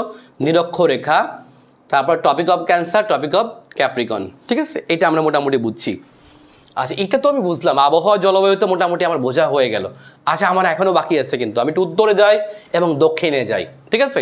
আমি আবার একটা নিচে আঁকি, আবার আমরা এখান থেকে উপরে আসব। তবে নিরক্ষরেখা থেকে যদি আমি এখন উপরের দিকে যাই, উপরের দিকটা মানে হলো উত্তর দিকটা, তাই না? আমি আগেই বলছি যে এখান থেকে নিরক্ষরেখা থেকে উপরের দিকে গেলে কি উত্তর, আর নিচের দিকে গেলে কি বলেন তো দক্ষিণ। এখন যদি আপনার একটা প্রশ্ন করি, দেখি আপনার কি উত্তর দিবেন। দেখি যদি আপনি বুঝেন তাহলে বুঝবো সীতা আসলে কে, সীতাকার বাপ নাকি সীতাকার মা, এটা কিন্তু আমি তাহলে বুঝবো। বলেন তো। আচ্ছা, আপনাদের কাছে আমার প্রশ্ন হলো, বাংলাদেশ আসলে কোন গোলার্ধের দেশ? আপনারা একটু দেখে বলেন, বাংলাদেশের অবস্থান আসলে কোন গোলার্ধে? একটু আমরা কি উত্তর দেবো তাহলে? বাংলাদেশের অবস্থান কোন গোলার্ধে বলেন তো দেখি। এতক্ষণ আমরা কি বুঝছি? আপনি একটু ম্যাপের দিকে তাকান, বাংলাদেশটা কই? আমি একটু বাংলাদেশটাকে ইন্ডিকেট করে দেই। নতুন যারা আসছেন দেখেন, এইটা হলো বাংলাদেশ, আর এইটা হলো নিরক্ষরেখা। এটা হলো নিরক্ষরেখা, আমরা দেখতে পাচ্ছি এই বরাবর। তাহলে বাংলাদেশ কোন গোলার্ধের দেশ বলেন তো? বাংলাদেশ কোন গোলার্ধের দেশ? সরি। আচ্ছা, বাংলাদেশ কোন গোলার্ধের দেশ? একটু সবাই উত্তর করবেন। বাংলাদেশের অবস্থান তাহলে কোন গোলার্ধে? এটা কি উত্তর নাকি দক্ষিণ গোলার্ধে? আচ্ছা, বাংলাদেশের অবস্থান তাহলে কোন গোলার্ধে? দেখি উত্তর দক্ষিণ, উত্তর সবই তো উত্তর। আল্লাহ, আপনারা সবাই পারেন তো। আচ্ছা, বাংলাদেশের অবস্থান তাহলে কোন গোলার্ধে? বাংলাদেশের অবস্থান কোন গোলার্ধে? উত্তর গোলার্ধে। আমরা সবাই বুঝে গেছি বাংলাদেশ উত্তর গোলার্ধে পড়ছে। কেন পড়ছে বলেন তো? আমরা দেখি বাংলাদেশ তো দক্ষিণে মনে হয় যেন, না আসলে না। এই যে নিরক্ষরেখা থেকে বাংলাদেশ উপরের দিকে, বিধায় আমরা উত্তর গোলার্ধে পড়ছি। আর এখান থেকে দক্ষিণে যদি অস্ট্রেলিয়া বলি, তাহলে অস্ট্রেলিয়া নিরক্ষরেখা থেকে কোন দিকে বলেন তো? দক্ষিণে। অস্ট্রেলিয়া নিরক্ষরেখা থেকে দক্ষিণে, আমরা বুঝতে পারছি। আচ্ছা, এইবার আমি আসবো হচ্ছে মেরু রেখা। দুইটা মেরু রেখা, আসলে আমরা বলি না যে উত্তর মেরু দক্ষিণ মেরু, আমরা বলি না, সুফিয়া কামাল বলছি যে উত্তর মেরু দক্ষিণ মেরু সবই তোমাদের জানা। আমরা শুনেছি ওখানে রয়েছে কি যেন জিন পরি দেও দানা নাকি যেন কিছু একটা হবে, ছোটবেলা পড়ছি একেবারে, আজিকার শিশু আপনারা যারা পড়ছেন, ঠিক আছে? সেই উত্তর মেরু এবং দক্ষিণ মেরুতে সুফিয়া কামালরা ছোটবেলা শুনতো। সেখানে কি আছে বলেন তো? সেখানে হচ্ছে জিন পরি এবং কুকাফ নগরী আছে, ওখানে হচ্ছে ওরাই থাকে, তাই না? আচ্ছা, যাবো আর কি সেই বিষয়গুলো আমরা দেখি যে উত্তর মেরু আর দক্ষিণ মেরুটা আসলে কি। আচ্ছা, নিরক্ষরেখা থেকে যদি আমরা উপরের দিকে, একেবারে উপরের দিকে যাই, যেখানে হলো 66.5 ডিগ্রি উত্তর আর 66.5 ডিগ্রি দক্ষিণ, এটাকে আমরা কি বলি বলেন তো? আচ্ছা, নিরক্ষরেখা থেকে উত্তরে যদি আমরা 66.5 ডিগ্রি উত্তরে একটু রেখা কল্পনা করি, এটার মান কত? 66.5 ডিগ্রি উত্তর, ঠিক আছে? আর নিরক্ষরেখা থেকে 66.5 ডিগ্রি দক্ষিণ, এই রেখাটাকে আমরা কি বলি বলেন তো? দুইটা রেখাকে। আচ্ছা, এইটা হলো 66.5 ডিগ্রি দক্ষিণ। বলেন তো এই দুইটা রেখাকে আসলে কি বলা হয়? আচ্ছা, নিরক্ষরেখা থেকে 66.5 ডিগ্রি উত্তরে রেখা। আসলে এটা কিন্তু এর লম্বা না, কিন্তু এর একটাও কিন্তু লম্বা না, সব কিন্তু গোল। আমার ভূগোল ম্যাপটা, ভূগোল এটা থেকে গোলকটা, আসলে এইটা যেন আপনারা ভুল বোঝেন না। দেখেন, আমাদের ম্যাপের আরেকটা ভুল বিষয় আছে। আমরা যে এই যে ম্যাপ আঁকলাম, এটা ভুল। এই যে ম্যাপ আপনারা দেখছেন না, এটা আসলে ভুল। পৃথিবীতে এরকম চ্যাপ্টা না ভাই, কিন্তু পৃথিবী আসলে গোলাকার, ঠিক আছে? আবার এটা কেউ ভুল বোঝেন না ভাই, বুঝতে যেন আমার সমস্যা না হয়, একটু এটাও বুঝাই দেয়। আসলে পৃথিবীটা এরকম, ওই যে আমি বললাম না, পৃথিবী কাত হয়ে থাকে, আসলে থাকে। পৃথিবী কখনো এরকম, কখনো এরকমভাবে থাকে। আসলে পৃথিবীটা এরকম থাকে তার নিজ কক্ষপথে, বুঝছেন তো? আমি এতক্ষণ যেগুলো আঁকলাম, আসলে এগুলো সবই গোল। মানে গোলটাকে যদি, এটাকে বলা হয়, আমরা যেটাকে বলি, এই আমার হাতে যেটা আছে, আমার হাতে যে গ্লোবটা আপনারা দেখতে পাচ্ছেন, এই গ্লোবটা হচ্ছে মূলত অরিজিনাল পৃথিবী, যদি আমরা বলি এরকম। অর্থাৎ এটাকে বলা হয় হচ্ছে 3D বা ত্রিমাত্রিক পৃথিবী। এটাকে বলা হয় কি? ত্রিমাত্রিক পৃথিবী। বুঝছেন তো? এটাকে বলা হয় কি? ত্রিমাত্রিক পৃথিবী। আর আমরা যদি এটাকে এই যে চ্যাপ্টা করে বড় করে দেখাই, বর্ধিত করে, এটাকে যদি আমি খুলে এভাবে করে চ্যাপ্টা করি, দেয়ালে এঁটে দেই, তাহলে এই যে ম্যাপটা দেখতে পাই আমরা, পৃথিবী এরকম কখনোই না। পৃথিবী এরকম একটা ব্ল্যাকবোর্ডের উপর না, কিন্তু পৃথিবীটা আসলে এরকম। বাট এই যে ত্রিমাত্রিক পৃথিবী তো আর বইয়ে দেখানো সম্ভব না, বোর্ডে দেখানো সম্ভব না এইভাবে, তাই না? তো এটা আঁকতে হলে একদম শিল্পী হওয়া লাগবে। আমি তো আর শিল্পী না, আবার শিল্পী হয়েও লাভ নাই, এভাবে ঘুরোতে পারবো না কিন্তু, তাই না? শিল্পী আমি আঁকলাম, কিন্তু তিনভাবে ঘুরন যাবে না কিন্তু। সো এই যে ত্রিমাত্রিক পৃথিবী, এই ত্রিমাত্রিক পৃথিবীকে যখন আমরা দ্বিমাত্রিক দেখাই, এটাকে বলা দ্বিমাত্রিক, বুঝলেন? 2D বলা হয় এটাকে আর কি।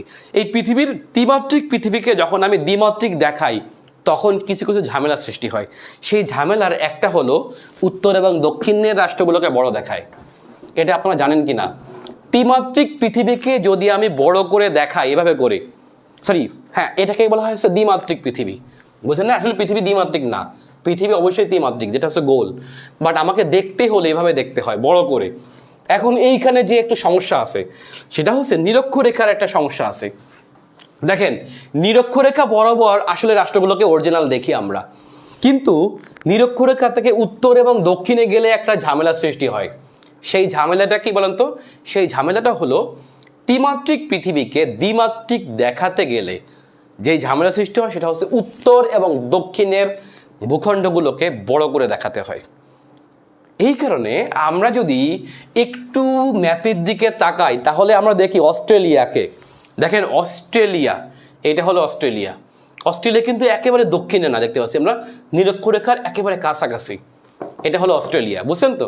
এই অস্ট্রেলিয়ার আয়তন হচ্ছে আপনার ৭৬ লক্ষ সামথিং, ঠিক আছে? অর্থাৎ ভারতের থেকে প্রায় ৩ গুণ বড়। দেখেন, এই যে হলো অস্ট্রেলিয়া। কিন্তু আমি একটু ম্যাপের দিকে তাকাই, গ্রিনল্যান্ডকে দেখেন। দেখেন, এটা হলো গ্রিনল্যান্ড, এইটা হলো গ্রিনল্যান্ড। এখন ম্যাপে মনে হচ্ছে যে গ্রিনল্যান্ড অস্ট্রেলিয়ার থেকে বড়, আপনি চিন্তা করেন। অথচ আমরা দেখি যে গ্রিনল্যান্ডের আয়তন কত? মেবি ১৭ লক্ষ নাকি? দেখেন তো। আচ্ছা দেখেন, কোথায় ৭৬ লক্ষ বর্গ কিলোমিটার, এটা নিরক্ষরেখার কাছে, কিন্তু আমরা দেখতে পাচ্ছি গ্রিনল্যান্ড নিরক্ষরেখা থেকে অনেক দূরে। সো নিরক্ষরেখা থেকে যত দূরে যাবে, তত ওই রাষ্ট্রকে বড় দেখাবে। যেমন গ্রিনল্যান্ড পৃথিবীর একেবারে উত্তর দিকে হওয়ার কারণে এইটা হলো আপনার মাত্র, দেখেন যে ১৭ লক্ষ সামথিং কিলোমিটার, মানে হচ্ছে মিনিমাম পাঁচটা গ্রিনল্যান্ডকে মিশাইলে একটা অস্ট্রেলিয়ার সমান হবে। তারপরেও ম্যাপে আমরা দেখতেছি যে গ্রিনল্যান্ডকে বড় দেখাচ্ছে। এই বড় দেখানোর কারণটা হচ্ছে অনেক দূরে। সো নিরক্ষরেখা থেকে এই যে আমরা জানি যে এই অংশটা যদি আমরা এইভাবে দেখাই, দেখেন এটা কিন্তু এত বড় দেখায় না। আবার এখানে অস্ট্রেলিয়া কই দেখি আমরা, এটা হলো অস্ট্রেলিয়া, দেখেন মোটামুটি আমরা দেখতে পাচ্ছি শেপটা। কিন্তু গ্রিনল্যান্ডকে যখন আমি দেখবো, দেখেন এই যে হলো গ্রিনল্যান্ড, ছোট, দেখছেন তো? মানে ম্যাপে এটাকে, অর্থাৎ যখন আপনি টেনে বড় করবেন, তখন উত্তর এবং দক্ষিণের এই যে ফাঁপা, মানে একদম চাপা অংশটা আছে, দেখেন এই দিকটা, পৃথিবীর কিন্তু শব্দটা ব্যাসার্ধ এক না। আমি দেখতে পাচ্ছি নিরক্ষরেখা বরাবর সবচেয়ে ব্যাসার্ধ বেশি। দেখেন, নিরক্ষরেখা বরাবর ব্যাসার্ধ অনেক, কিন্তু এখান থেকে উপরের দিকে গেলে ব্যাসার্ধ ধীরে ধীরে কমতে থাকে, এদিক গেলেও কমে। দেখেন, তার মানে এটাকে যখন আমি এইভাবে বড় করে দেখাবো, তখন এই যে দক্ষিণের অ্যান্টার্কটিকাকে, উত্তরের গ্রিনল্যান্ডকে, রাশিয়াকে, কানাডাকে যতটা না আয়তন তার থেকে বেশি বড় দেখায়। আসলে এত বড় না, বুঝছেন তো? দেখেন, রাশিয়াকে আপনি এখানে অনেক বড় দেখতেছেন, বাট রাশিয়া পৃথিবীর সবচেয়ে বড় দেশ, বাট এত বড় না যেটা আমরা এখানে দেখতেছি। এখানে দেখেন অনেক ছোট, দেখছেন? এর কারণটা হচ্ছে এই যে দ্বিমাত্রিকে কিছু ঝামেলা আছে। সো এই যে একদম ব্যাসার্ধ যেখানে কম, এইখানে রাষ্ট্রগুলোকে আমরা এই কারণে বড় করে দেখি। এর কারণ হচ্ছে অস্ট্রেলিয়ার সাথে আমাদের গ্রিনল্যান্ডকে মেলাতে কষ্ট হয়ে যায়। ওকে, যা হোক, এবার একটু আমরা আসি। তাহলে আমি আবারও বলি যে আমরা যেন ভুল না বুঝি, পৃথিবী এরকম না, কিন্তু পৃথিবী একদম গোল। যে কারণে আপনি দেখবেন মজার কত, দেখেন আপনি বাংলাদেশ থেকে ধরেন আমেরিকায় যাবেন, এখন বলুন তো বাংলাদেশ থেকে আমেরিকা গেলে আপনি কয় দিক দিয়ে যেতে পারেন? এখন যদি আপনাকে বলি, দেখেন এইটা হলো বাংলাদেশ, দেখছেন? আমি যদি এখন আপনাকে বলি যে বাংলাদেশ থেকে আপনি সোজা পশ্চিম দিকে, সোজা আমরা জানি আমরা কীভাবে যাই, আমরা যাই বাংলাদেশ থেকে দুবাই, দুবাই থেকে যাই কোথায় বলেন তো? ইস্তানবুল, ইস্তানবুল থেকে লন্ডন, লন্ডন থেকে নিউ ইয়র্ক। অথবা আমরা অনেকগুলো রুটে যাই। দেখেন বাংলাদেশ থেকে যদি আপনি আমেরিকায় যান, কীভাবে যাই আমরা? বাংলাদেশ থেকে ধরেন হচ্ছে আপনার কাতার গেল দোহা, দোহা থেকে ইস্তানবুল, ইস্তানবুল থেকে লন্ডন, লন্ডন থেকে এভাবে করে নিউ ইয়র্ক। বুঝছেন তো? এখন তার মানে হচ্ছে বাংলাদেশ থেকে সোজা পশ্চিম দিকে গেলে আমরা দেখতে পাচ্ছি আমেরিকা, কিন্তু আমি সোজা পূর্ব দিকে গেলেও আমেরিকা।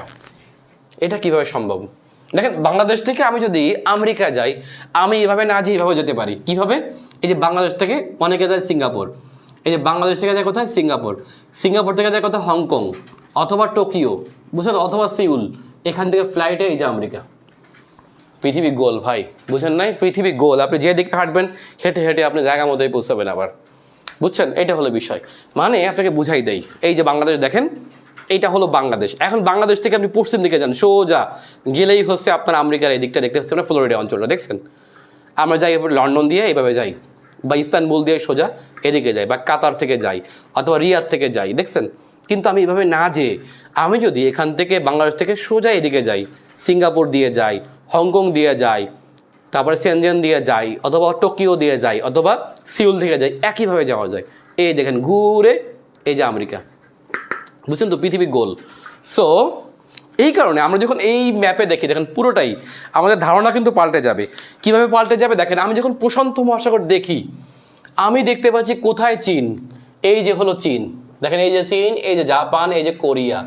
আমরা সারাদিন জানি যে কোরিয়া আর চায়নার সাথে আমেরিকার লেগেই থাকে। জাপানের সাথে আমেরিকা সমুদ্রে যুদ্ধ করলো, কেমনে সম্ভব? আপনিও দেখেন এই ম্যাপটা করবেন, আপনি ধান্দায় পড়ে যাবেন এই ম্যাপটা দেখলে। এই ম্যাপটা আসলে ভুল। এই ম্যাপটার কারণে বেশিরভাগ লোক হচ্ছে আপনার ম্যাপ বোঝেন না, বুঝেন নাই? এই ম্যাপটার কারণেই হচ্ছে আমরা ম্যাপ বুঝি না। আপনি জাস্ট একটু কল্পনা করবেন, এটা হলে এরকম না, এটা একটা গোল। সো আপনি এই দুইটাকে এভাবে করে গোল করে মিশাই দিবেন। আপনি কল্পনা করবেন এই পাশ আর ওই পাশটা মিশে যাবে, 180 ডিগ্রি মিলাতে আপনার হচ্ছে ম্যাপটা পুরোপুরি আপনার মতো হয়ে যাবে। বাট এইভাবে কারণে আমরা অনেকেই ম্যাপ বুঝতে পারি না। আমি আরেকটু আপনাদের বুঝাই দেই। দেখেন আমরা একটু ইয়াদের দিকে যাই, ইতিহাসে আমরা সেকেন্ড ওয়ার্ল্ড ওয়ারে যাই।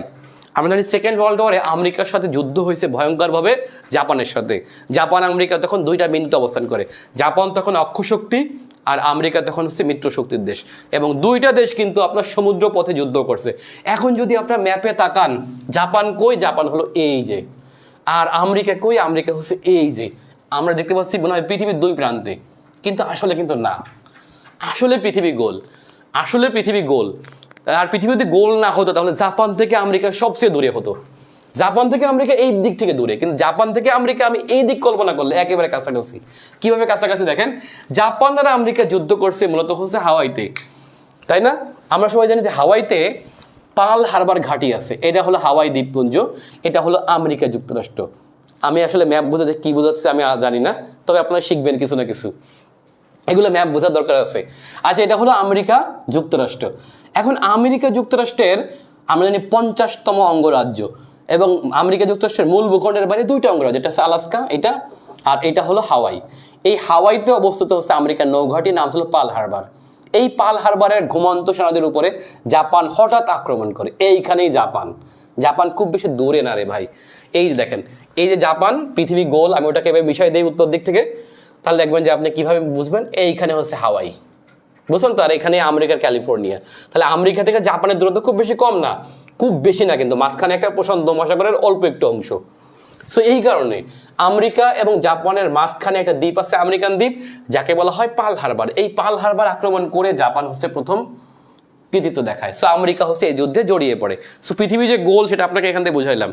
আবার দেখবেন ঘন ঘন ঘন ঘন উত্তর কোরিয়ার সাথে আমেরিকার দ্বন্দ্ব বাঁধে, এবং প্রায় হচ্ছে উত্তর কোরিয়া হুমকি দেয় আমেরিকার মতো একটা বিখ্যাত রাষ্ট্রকে। এবং দেখেন আমাদের বিসিএসসি পর্যন্ত প্রশ্ন কাঁপাই দিয়েছিল একবার, পৃথিবীর কোনো একটা ভূখণ্ড, ছোট একটা ভূখণ্ডের গভর্নরের নাম যে পরীক্ষায় আসতে পারে, এটা কি জীবনে মুখস্থ করছেন আপনি? যেমন প্রশ্ন আসলে হচ্ছে গুয়ামের গভর্নরের নাম কি, আমাদের বিসিএস এর প্রশ্ন আসছে। আপনি চিন্তা করেন, গুয়াম একটা ছোট দ্বীপ, প্রশান্ত মহাসাগরের একটা ক্ষুদ্র দ্বীপ, আমেরিকার একটা দ্বীপপুঞ্জ বা উপনিবেশ যেটাকে আমরা বলতে পারি, সেখানে হচ্ছে আমেরিকার ঘাঁটি আছে। তাহলে উত্তর কোরিয়া কোথায় আর আমেরিকা কোথায়? এটা হলো নর্থ কোরিয়া, আর এটা হলো আমেরিকা যুক্তরাষ্ট্র, এটা হলো আলাস্কা। তাই এত দূর থেকে কিভাবে একজন আরেকজনকে ক্ষেপণাস্ত্র হামলা করবে? তাই না, একটা বিষয় থাকতে পারে আপনার প্রশ্ন। আসলে এখানে কিন্তু ভূগোলের বিষয় আছে। আপনি ভূগোলটা যদি বুঝতে পারেন তাহলে আপনি একদম বুঝতে পারবেন। আমরা একটু ভূগোলটা বুঝি, তাহলে কীভাবে ভূগোলটা দেখেন। আমরা যদি জানি যে গুয়ামটা আসলে কোথায়, আচ্ছা গুয়ামটা হলো আমেরিকা। দেখেন আমি যদি এইদিকে তাকাই, যে আমেরিকার এই যে ক্যালিফোর্নিয়া, এখান থেকে আমরা এইখানে আসলে হচ্ছে গুয়াম। আবার আমেরিকার এই দিকটা হলো আলাস্কা অঙ্গরাজ্য, এই যে আলাস্কার বিভিন্ন ছোট ছোট দ্বীপগুলো, এখান থেকে গুয়াম একেবারেই কাছাকাছি। দেখেন এই যে দেখছেন, ঠিক এখান থেকে এখানে গেলেই হচ্ছে উত্তর কোরিয়া। কিভাবে দেখেন, এটা হলো গুয়াম, ধরেন এইটা হলো, এই দিকটা হলো গুয়াম, আর আমরা দেখতে পাচ্ছি এই হলো আলাস্কা। দেখেন আবার এই হলো উত্তর কোরিয়া। তাহলে এটা যদি গুয়াম হয়, আর এটা যদি আলাস্কা হয়, এটা যদি ক্যালিফোর্নিয়া হয়, এটা যদি উত্তর কোরিয়া হয়, তাহলে উত্তর কোরিয়া থেকে গুয়ামের দূরত্ব কত? একদম কাছাকাছি।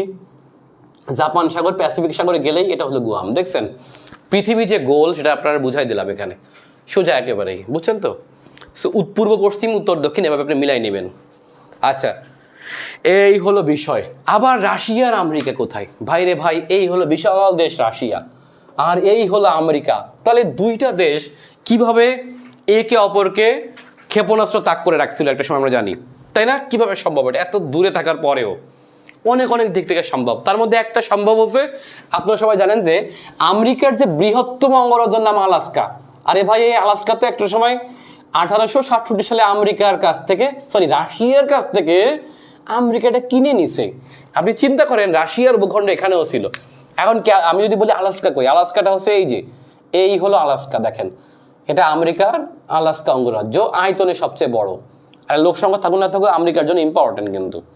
আচ্ছা আর রাশিয়াটা কই? রাশিয়াটা হলো এই যে, রাশিয়ার এই মাথাটা এই যে, আর মাঝখানে এখানে দুইটা দ্বীপ আছে কিন্তু, একটা আমেরিকার দ্বীপ, একটা রাশিয়ার দ্বীপ। মাঝখানে অল্প একটু মাত্র সামান্য মনে হয় 85 কিলোমিটার দূরে হচ্ছে রাশিয়া আমেরিকা। চিন্তা করেন মাঝখানে ছোট একটা দ্বীপ এবং বেরিং প্রণালী, ঠিক আছে? এই বেরিং প্রণালী দিয়ে হচ্ছে আমেরিকা থেকে রাশিয়া বিভক্ত হয়েছে। এখন দেখেন দুইটা মাথা কত কাছাকাছি, এখান থেকে কত কাছাকাছি দেখছেন আপনারা? একটা সময় ছিল এটা রাশিয়া থাকতে পারতো এই পর্যন্ত। আমেরিকা, রাশিয়া, কানাডা একটা সময় কাছাকাছি ছিল, যদিও আলাস্কা কিনে নিয়েছে আমেরিকা, তবে রাশিয়া আমেরিকার মূল ভূখণ্ড থেকে খুব বেশি দূরে না কিন্তু, দেখতে পাচ্ছি আমরা। দেখছেন এই, আর তার পাশাপাশি তো এমনিতেই দুই রাষ্ট্রের প্রক্সি রাষ্ট্র আছে অনেক, যারা হচ্ছে প্রক্সি যুদ্ধ করে যাবে ওর পক্ষে। সো ওটা বাদ দিলাম আমি, বুঝছেন? পৃথিবীটা গোল, এটা বোঝাচ্ছি আর কি আপনাকে। আচ্ছা এবার একটু আমি কোথায় যেন ছিলাম, আসলে আজকে বারবার হচ্ছে আমি মুক্ত হয়ে যাচ্ছি, ট্রাক থেকে হচ্ছি, ট্রাকচ্যুত হচ্ছি। ওকে আচ্ছা, আমরা এবার বুঝাবো হচ্ছে অক্ষরেখা, দ্রাঘিমা রেখা। একজন লিখছে কুকাপ নগরের মালিকা হামিরা। আচ্ছা যা হোক, এটা মনে হয় ইসের কাহিনী না, আলিফ লায়লার। ছোটবেলায় আমরা আলিফ লায়লা দেখতাম, এখন সেই আলিফ লায়লা যদি দেখি প্রচণ্ড হাস আসে। আলিফ লায়লা দেখার পর ছোটবেলা আমরা আসলে ঘুমাতে পারতাম না, আর এখন আলিফ লায়লার এডিটিং দেখলে, আমরা এডিটিং এত শিখছি, এত হলিউড মুভি বা বলিউড মুভি দেখছি, এডিটিংয়ের যত কিছু আছে দেখার পরে এখন আমাদের মনে হয় যে আসলে এগুলো খুবই হাস্যকর বিষয়। আচ্ছা আমি আন্তর্জাতিকে চলে গেছি, যাও আসলে যেখান থেকে যাইছে যেতে পারি, আপনি বেসিকটা শিখতে পারলে হয়। ওকে আচ্ছা এবার একটু আমরা আসবো তাহলে এই যে উপরে যে রেখাটা আছে পৃথিবীর, আমি আগেই বলছি যে এই বরাবর, অর্থাৎ 66.5 যদি আমরা কল্পনা করি এই বরাবর, দেখেন এই বরাবর যে রেখাটা আছে, ঠিক আছে, আর এই বরাবর। আচ্ছা এই পৃথিবী গোল, আমি আগেই বলছি এটা একটা বৃত্ত, এটা একটা বৃত্ত, সবগুলোই বৃত্ত, বাট এটাও একটা বৃত্ত কিন্তু, এরকম গোলাকার একটা বৃত্ত। আমি যদি এভাবে কল্পনা করি তাহলে এভাবে দেখবেন আপনি, উত্তর দিকে হলো এইটা আর দক্ষিণ দিকে হলো এইটা। আচ্ছা উপরের রেখাটাকে বলা হয় সুমেরু বৃত্ত, এটাকে বলা হয় কি বলুন তো? সুমেরু বৃত্ত। আর দক্ষিণ দিকটাকে বলা হয় কুমেরু বৃত্ত, অথবা উপরের দিকটাকে বলা হয় আর্কটিক সার্কেল, আর্কটিক সার্কেল, যার বাংলা একই। আর দক্ষিণটাকে বলা হয় অ্যান্টার্কটিক সার্কেল, অ্যান্টার্কটিক সার্কেল। এর মান কত বলুন তো? অর্থাৎ অ্যান্টার্কটিক সার্কেলকে আমরা বলি হচ্ছে কুমেরুবৃত্ত বাংলায়, আর আর্কটিক সার্কেলকে আমরা বলি হচ্ছে সুমেরুবৃত্ত। ঠিক আছে, এখান থেকে হিউজ প্রশ্ন আসে, কিন্তু এগুলো আপনার বোঝার বিষয়। এগুলো প্রশ্ন আসলেই আমরা পারি না, আর এগুলো পারলেই আপনাকে প্রশ্নের পার্থক্য করে দেবে আপনার বন্ধু থেকে, আপনি আপনার বন্ধু থেকে এগিয়ে যাবেন। আচ্ছা, এখন দেখেন সুমেরু আর কুমেরু। আচ্ছা, এই সুমেরু বৃত্তের উপরের দিকে আর নিচের দিকে আসলে কি ঘটে? আমি যদি আপনাকে এই ঘরটাকে একটা অন্ধকার ঘর কল্পনা করি, এই ঘরটা একটা অন্ধকার ঘর ধরলাম, সেই অন্ধকার ঘরে ধরেন একটা মহাবিশ্ব, আর সেই অন্ধকার ঘরে যদি এইটাকে আমরা পৃথিবী কল্পনা করি, এটাকে আমরা কি কল্পনা করব? পৃথিবী কল্পনা করব। ওকে, পৃথিবী কল্পনা করলে দেখেন, আর আমার হাতে থাকা এইটাকে যদি আপনারা সূর্য কল্পনা করেন, এই মার্কারটাকে, তাহলে সূর্য ধরেন আপনার অনেক লক্ষ লক্ষ মাইল দূরে আছে। এই পৃথিবী থেকে লক্ষ লক্ষ মাইল দূরে পৃথিবীতে এই সূর্যের আলো পড়ে। আলো পড়ার পরে আলোর তেজ কি কমে যাবে না? এই দিকটা কমে যাবে কিন্তু। তাহলে এটা যদি একটা ঘোর অন্ধকার ঘর হয়, তাহলে আমরা দেখতে পাবো, বিজ্ঞান যেটা বলে আর কি, যে আমাদের এই দিকটা যদি একটা অন্ধকার ঘর থেকে এদিকটা আলো আসে, এই আলোটা আসলে দেখবেন যে আপনার আসলে কিন্তু আপনার মহাবিশ্বটা অন্ধকারাচ্ছন্ন। আসলে প্রকৃতপক্ষে মহাবিশ্বটা হচ্ছে একটা অন্ধকারাচ্ছন্ন অঞ্চল, বুঝেন নাই? এখানে বিভিন্ন নক্ষত্র, উপনক্ষত্রগুলো হচ্ছে আপনার কি করে? আলো দেয়। যেমন জানি সূর্যের নিজস্ব আলো আছে, কিন্তু চাঁদের কিন্তু আলো নেই। চিন্তা করেন আপনি, এটা হলো সূর্য, মাঝখানে একটা চাঁদ আছে, এটা হলো পৃথিবী। ঠিক আছে, আমি যদি এইভাবে কল্পনা করি, তাহলে দেখেন সূর্যের আলোটা, তাহলে যদি আমরা এইভাবে কল্পনা করি, সূর্যের আলোটা এই বরাবর পড়বে, মূলত এই বরাবর পড়বে বেশি, দেখেন কিন্তু ব্যাসার্ধ বেশি, এই বরাবর পড়বে। সো এই বরাবর যে অঞ্চলটা, সেটাকে আমরা কি বলি? নিরক্ষরেখা বলা বলি। সো নিরক্ষরেখা বরাবর ধরো সূর্যটা হচ্ছে এর আশপাশ থেকে এভাবে করে ঘুরতেছে, তার মানে এই বরাবর তাপ বেশি পড়বে। এখন আমরা একটা জিনিস দেখতে পাচ্ছি, পৃথিবীতে ঘুরতেছে, ঘুরতে ঘুরতে ঘুরতে ঘুরতে কি হচ্ছে, এই যে একটা, এটাকে যদি আমরা একটা কল্পনা করি পৃথিবীর, কি বলেন তো, এই যে অর্ধেক যদি আমরা কল্পনা করে দেখবেন যে আপনার ধরেন পৃথিবীতে কক্ষপথ কল্পনা করি, এই কক্ষপথের এই দিকটা আলোকিত হবে, কিন্তু এই দিকটা কি হবে? আলোকিত হবে। ঠিক এই দিকটার বিপরীত অংশটা কিন্তু আপনার অন্ধকারাচ্ছন্ন থাকবে, দেখছেন তো? সো পৃথিবী ঘুরতে ঘুরতে ঘুরতে ঘুরতে এই যে একটা অংশ, ধরেন এটা হচ্ছে ফিলিপিন্স, এই ফিলিপিন্সটা ঘুরে আবারও এই বরাবর আসবে কখন? এই যে ঘুরে আসলো, এই ঘুরে আসাটাকে আমরা একদিন বললাম, এই ঘুরে আসতে সময়টা লাগলে এটাকে আমরা একদিন বললাম। ঠিক আছে, অক্ষরেখার সাথে দ্রাঘিমা রেখার সম্পর্কটা কোথায়, এটা আমরা বুঝবো এখন। আচ্ছা, এখন এইভাবে ঘুরে আসলে আমরা দেখতে পাচ্ছি যে পৃথিবী ঘুরতেছে, তাহলে একটা অংশে কি হচ্ছে? আলো পড়তেছে, আর একটা অংশ অন্ধকার থাকতেছে। সো ঘুরে যে অংশটা হচ্ছে এভাবে ঘুরতেছে, যে অংশটায় আলোকিত থাকবে সেটাকে আমরা কি বলি? দিন বলি। আর অপোজিটের যে অংশটা আছে সেটাকে আমরা কি বলি? রাত বলি। সো টপিক অফ এই দিকটাকে যদি আমরা আরো দুইটা রেখা বলি, প্রাইম মেরিডিয়ামটা বুঝতে হলে আপনার পৃথিবীকে ঘন্টা, সেকেন্ড, মিনিট, মাইক্রো সেকেন্ড সব কিছুতে আপনি ভাগ করতে পারবেন। এবং এখান থেকে আমাদের অঙ্কের প্রশ্ন থাকে। এবছরে কোন ঈদ থেকে আমাদের একটা ভূগোলের প্রশ্ন ছিল, যেগুলো আমরা পারি না, কিন্তু এই প্রশ্নগুলোই আপনি পারবেন যদি আপনি ভালো করে বুঝেন। আপনি অক্ষাংশ দ্রাঘিমাংশ নির্মাণ করা যদি সহজ বুঝতে পারেন, তাহলে আপনি এগুলো বুঝে যাবেন। আপনি বুঝবেন যে কিভাবে ইরান থেকে কিভাবে হচ্ছে ইসরায়েলে হামলা করা যায়। আপনি চিন্তা করেন, কোথায় ইরান, এই হলো ইরান, আর এই হলো ইসরায়েল, অথচ মাঝখান থেকে এরা হামলা করে, উভয়ের দিকে হামলা করতে পারে। তাহলে এই যে সূক্ষ্ম মাপ আছে পৃথিবীর প্রত্যেকটা জিনিস, আমরা বলি না ঢাকার অক্ষাংশ কত, দ্রাঘিমাংশ কত, কেন এইসব হিজিবি জিনিস আমরা শিখি? ভাইরে ভাই, বিজ্ঞান যদি আপনি আগাতে চান, পৃথিবীর প্রযুক্তি যদি আপনি ভালো করে বুঝতে চান, পৃথিবীর জাহাজ চলাচল যদি আপনি বুঝতে চান, তাহলে আপনাকে অবশ্যই বিমান চলাচল বুঝতে চান, তাহলে আপনাকে এই বিষয়গুলো বুঝতেই হবে ভালো করে। বুঝেন নাই? একজন বৈমানিকের জন্য, একজন নাবিকের জন্য এই বিষয়গুলো সূক্ষ্ম বিষয় বুঝতে হবে। একজন সমরবিদের জন্য তাকে আরো ভালো বুঝতে হবে। কেন বুঝতে হবে? কিভাবে একটা ভবন থেকে পৃথিবীর আরেক প্রান্তের আরেকটা ভবনে হামলা করবে, এটা কেমনে পসিবল হয়? এই অক্ষাংশ দ্রাঘিমাংশের কারণে। বুঝছেন তো? এই ক্লাসটা দীর্ঘ হবে আজকে, সবাই ক্লাসটি করবেন লাস্ট পর্যন্ত। চার্জ আছে কি দেখতো? আচ্ছা, একটু দেখি আমরা। তাহলে এই যে সুমেরুবৃত্ত আর কুমেরুবৃত্ত, আপনারা বুঝতেই পারছেন, এখানে কিন্তু তাপ কমে যাবে। তাহলে সূর্য এই বরাবর থাকলে এই দিকটা কিন্তু আপনার আলো কি একদম কমে যাবে। তার মানে দেখেন যে পৃথিবীর উত্তর এবং দক্ষিণ মেরুর দিকে আপনার কি বলেন তো, আলো একেবারেই হচ্ছে কম যাবে। সুতরাং যেহেতু নিচের দিকে পৃথিবী তো গোল, দেখেন আবারও বলছি, পৃথিবী গোল।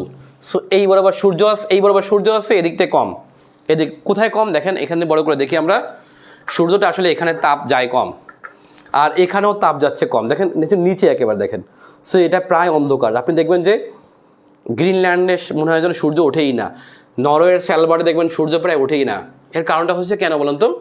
এই যে দুইটা মানে উত্তর এবং দক্ষিণ মেরু মানে আর্কটিক সার্কেল এবং অ্যান্টার্কটিক সার্কেলে হচ্ছে আপনার সূর্যের তেজ একেবারেই কম। সো এত তেজ কমের কারণে এখানে যদিও বৃষ্টিও হয় না, তাহলে এত ঠান্ডা কেন? এত ঠান্ডা হওয়ার কারণটা হচ্ছে এই যে সূর্যের আলো যায় না বিধায়, সো না থাকলেই হচ্ছে ঠান্ডা হয়ে যাবে। সো পৃথিবী এটা এখানে হচ্ছে প্রচণ্ড ঠান্ডা। সো আমরা যদি এই বরাবর কল্পনা করি, দেখবেন এখানে হচ্ছে আলাস্কার উত্তর অংশ, দেখেন কানাডার উত্তর অংশ, গ্রিনল্যান্ডের প্রায় পুরোটা, আইসল্যান্ডের প্রায় পুরোটা, নরওয়ের উত্তর অংশ, সুইডেনের উত্তর অংশ, ফিনল্যান্ডের উত্তর অংশ, রাশিয়ার প্রায় পুরোটাই উত্তর অংশ। এই যে অংশটা পড়ছে এটাকে বলা হয় হচ্ছে আসলে উত্তর মেরু। আমরা বুঝছি কিনা? এই অঞ্চলটাকে বলা হয় যে সুমেরু বৃত্তর, সুমেরু বৃত্তের উপরের অংশটাকে বলা হয় কে বলেন তো? উত্তর মেরু বলা হয়। এইটা হলো উত্তর মেরু অঞ্চল। আপনি বুঝছেন কিনা? আর ঠিক এই বরাবর যদি আমরা দক্ষিণ দিকে যাই, অ্যান্টার্কটিকা মহাদেশের মোস্ট অফ অংশ পড়ছে হচ্ছে দক্ষিণ মেরুতে, বুঝছেন? এবং এই কারণে উত্তর এবং দক্ষিণ মেরু প্রচণ্ড শীতল, তার মধ্যে আবার শীতল বেশি হচ্ছে দক্ষিণ মেরু, অর্থাৎ উত্তর মেরুর থেকে দক্ষিণ মেরু একটু শীতল বেশি, বুঝছেন তো? এই আর কি।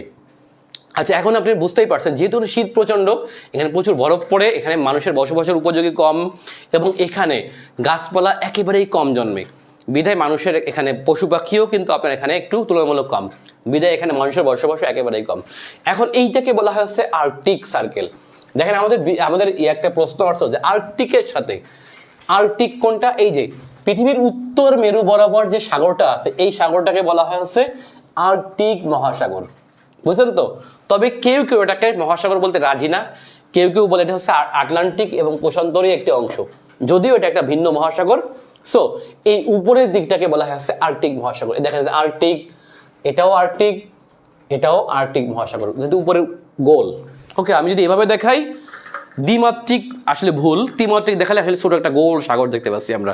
এই যে রাশিয়া, এই যে কানাডা, এই যে আমেরিকা, এই যে হচ্ছে আপনার গ্রিনল্যান্ড, দেখছো? এই হচ্ছে স্ক্যান্ডিনেভীয় অঞ্চল। সো এই যে মাঝখানে যে গোল করে একটা সাগর দেখতে পাচ্ছি আমরা, এই সাগরটাকে বলা হয় আর্কটিক মহাসাগর অথবা উত্তর মহাসাগর। ওকে, এটা হলো উত্তর মেরুর বরাবর পড়ছে। এখন এখান থেকে যদি আপনার প্রশ্ন আসে যে আর্কটিকের সাথে সবচেয়ে দীর্ঘতম সীমান্ত কোন দেশের, তাহলে আপনি কি উত্তর দিবেন? দেখেন তো, ম্যাপ দেখে উত্তর করেন। আর্কটিকের সাথে সবচেয়ে দীর্ঘতম সীমান্ত কোন দেশের বলেন তো? আচ্ছা, আমরা একটু উত্তর করি। আর্কটিকের সাথে সবচেয়ে দীর্ঘতম সীমান্ত কোন দেশের, অর্থাৎ আর্কটিক মানে হচ্ছে মহাসাগর সবচেয়ে কোন দেশকে বেশি ছুঁয়ে গেছে? রাশিয়া, গ্রিনল্যান্ড, কানাডা, নাকি ইউএসএ মানে আলাস্কা অংশটা আর কি, নাকি নরওয়ে, নাকি ফিনল্যান্ড, নাকি সুইডেন? আমরা দেখতেই পাচ্ছি, এটা ম্যাপ দেখলেই আপনি ক্লিয়ার হবেন। আচ্ছা, আবারও বলি, ম্যাপ দেখলে আপনি ক্লিয়ার হবেন। বলেন তো, আর্কটিকের সাথে সবচেয়ে দীর্ঘতম সীমান্ত কোন দেশের? আচ্ছা, একটু দ্রুত অ্যান্সার দিবেন সবাই, সময় কম। কত বাজে? 12টা 19 বাজে। আচ্ছা, তাহলে আজকে কি আমরা দ্রাঘিমা রেখা বুঝাবো কিনা আপনারা সবাই কমেন্ট করবেন, তাহলে বুঝাবো, আর না হলে আগামীকাল করব। আচ্ছা, বলেন তো, আর্কটিকের সাথে সবচেয়ে বৃহত্তম সীমান্ত তাহলে কার? রাশিয়ার, নাকি কানাডার, নাকি আলাস্কার, নাকি নরওয়ের, নাকি ফিনল্যান্ডের? এই দেশগুলো হচ্ছে আর্কটিক সীমান্তে পড়ছে মূলত। বাট আমি যদি আসলে ফিনল্যান্ডও পড়ে নাই, সুইডেনও পড়ে নাই, নরওয়ে পড়ছে, ঠিক আছে? আচ্ছা, আর্কটিকের সাথে আসলে কারা পড়ছে বলেন তো?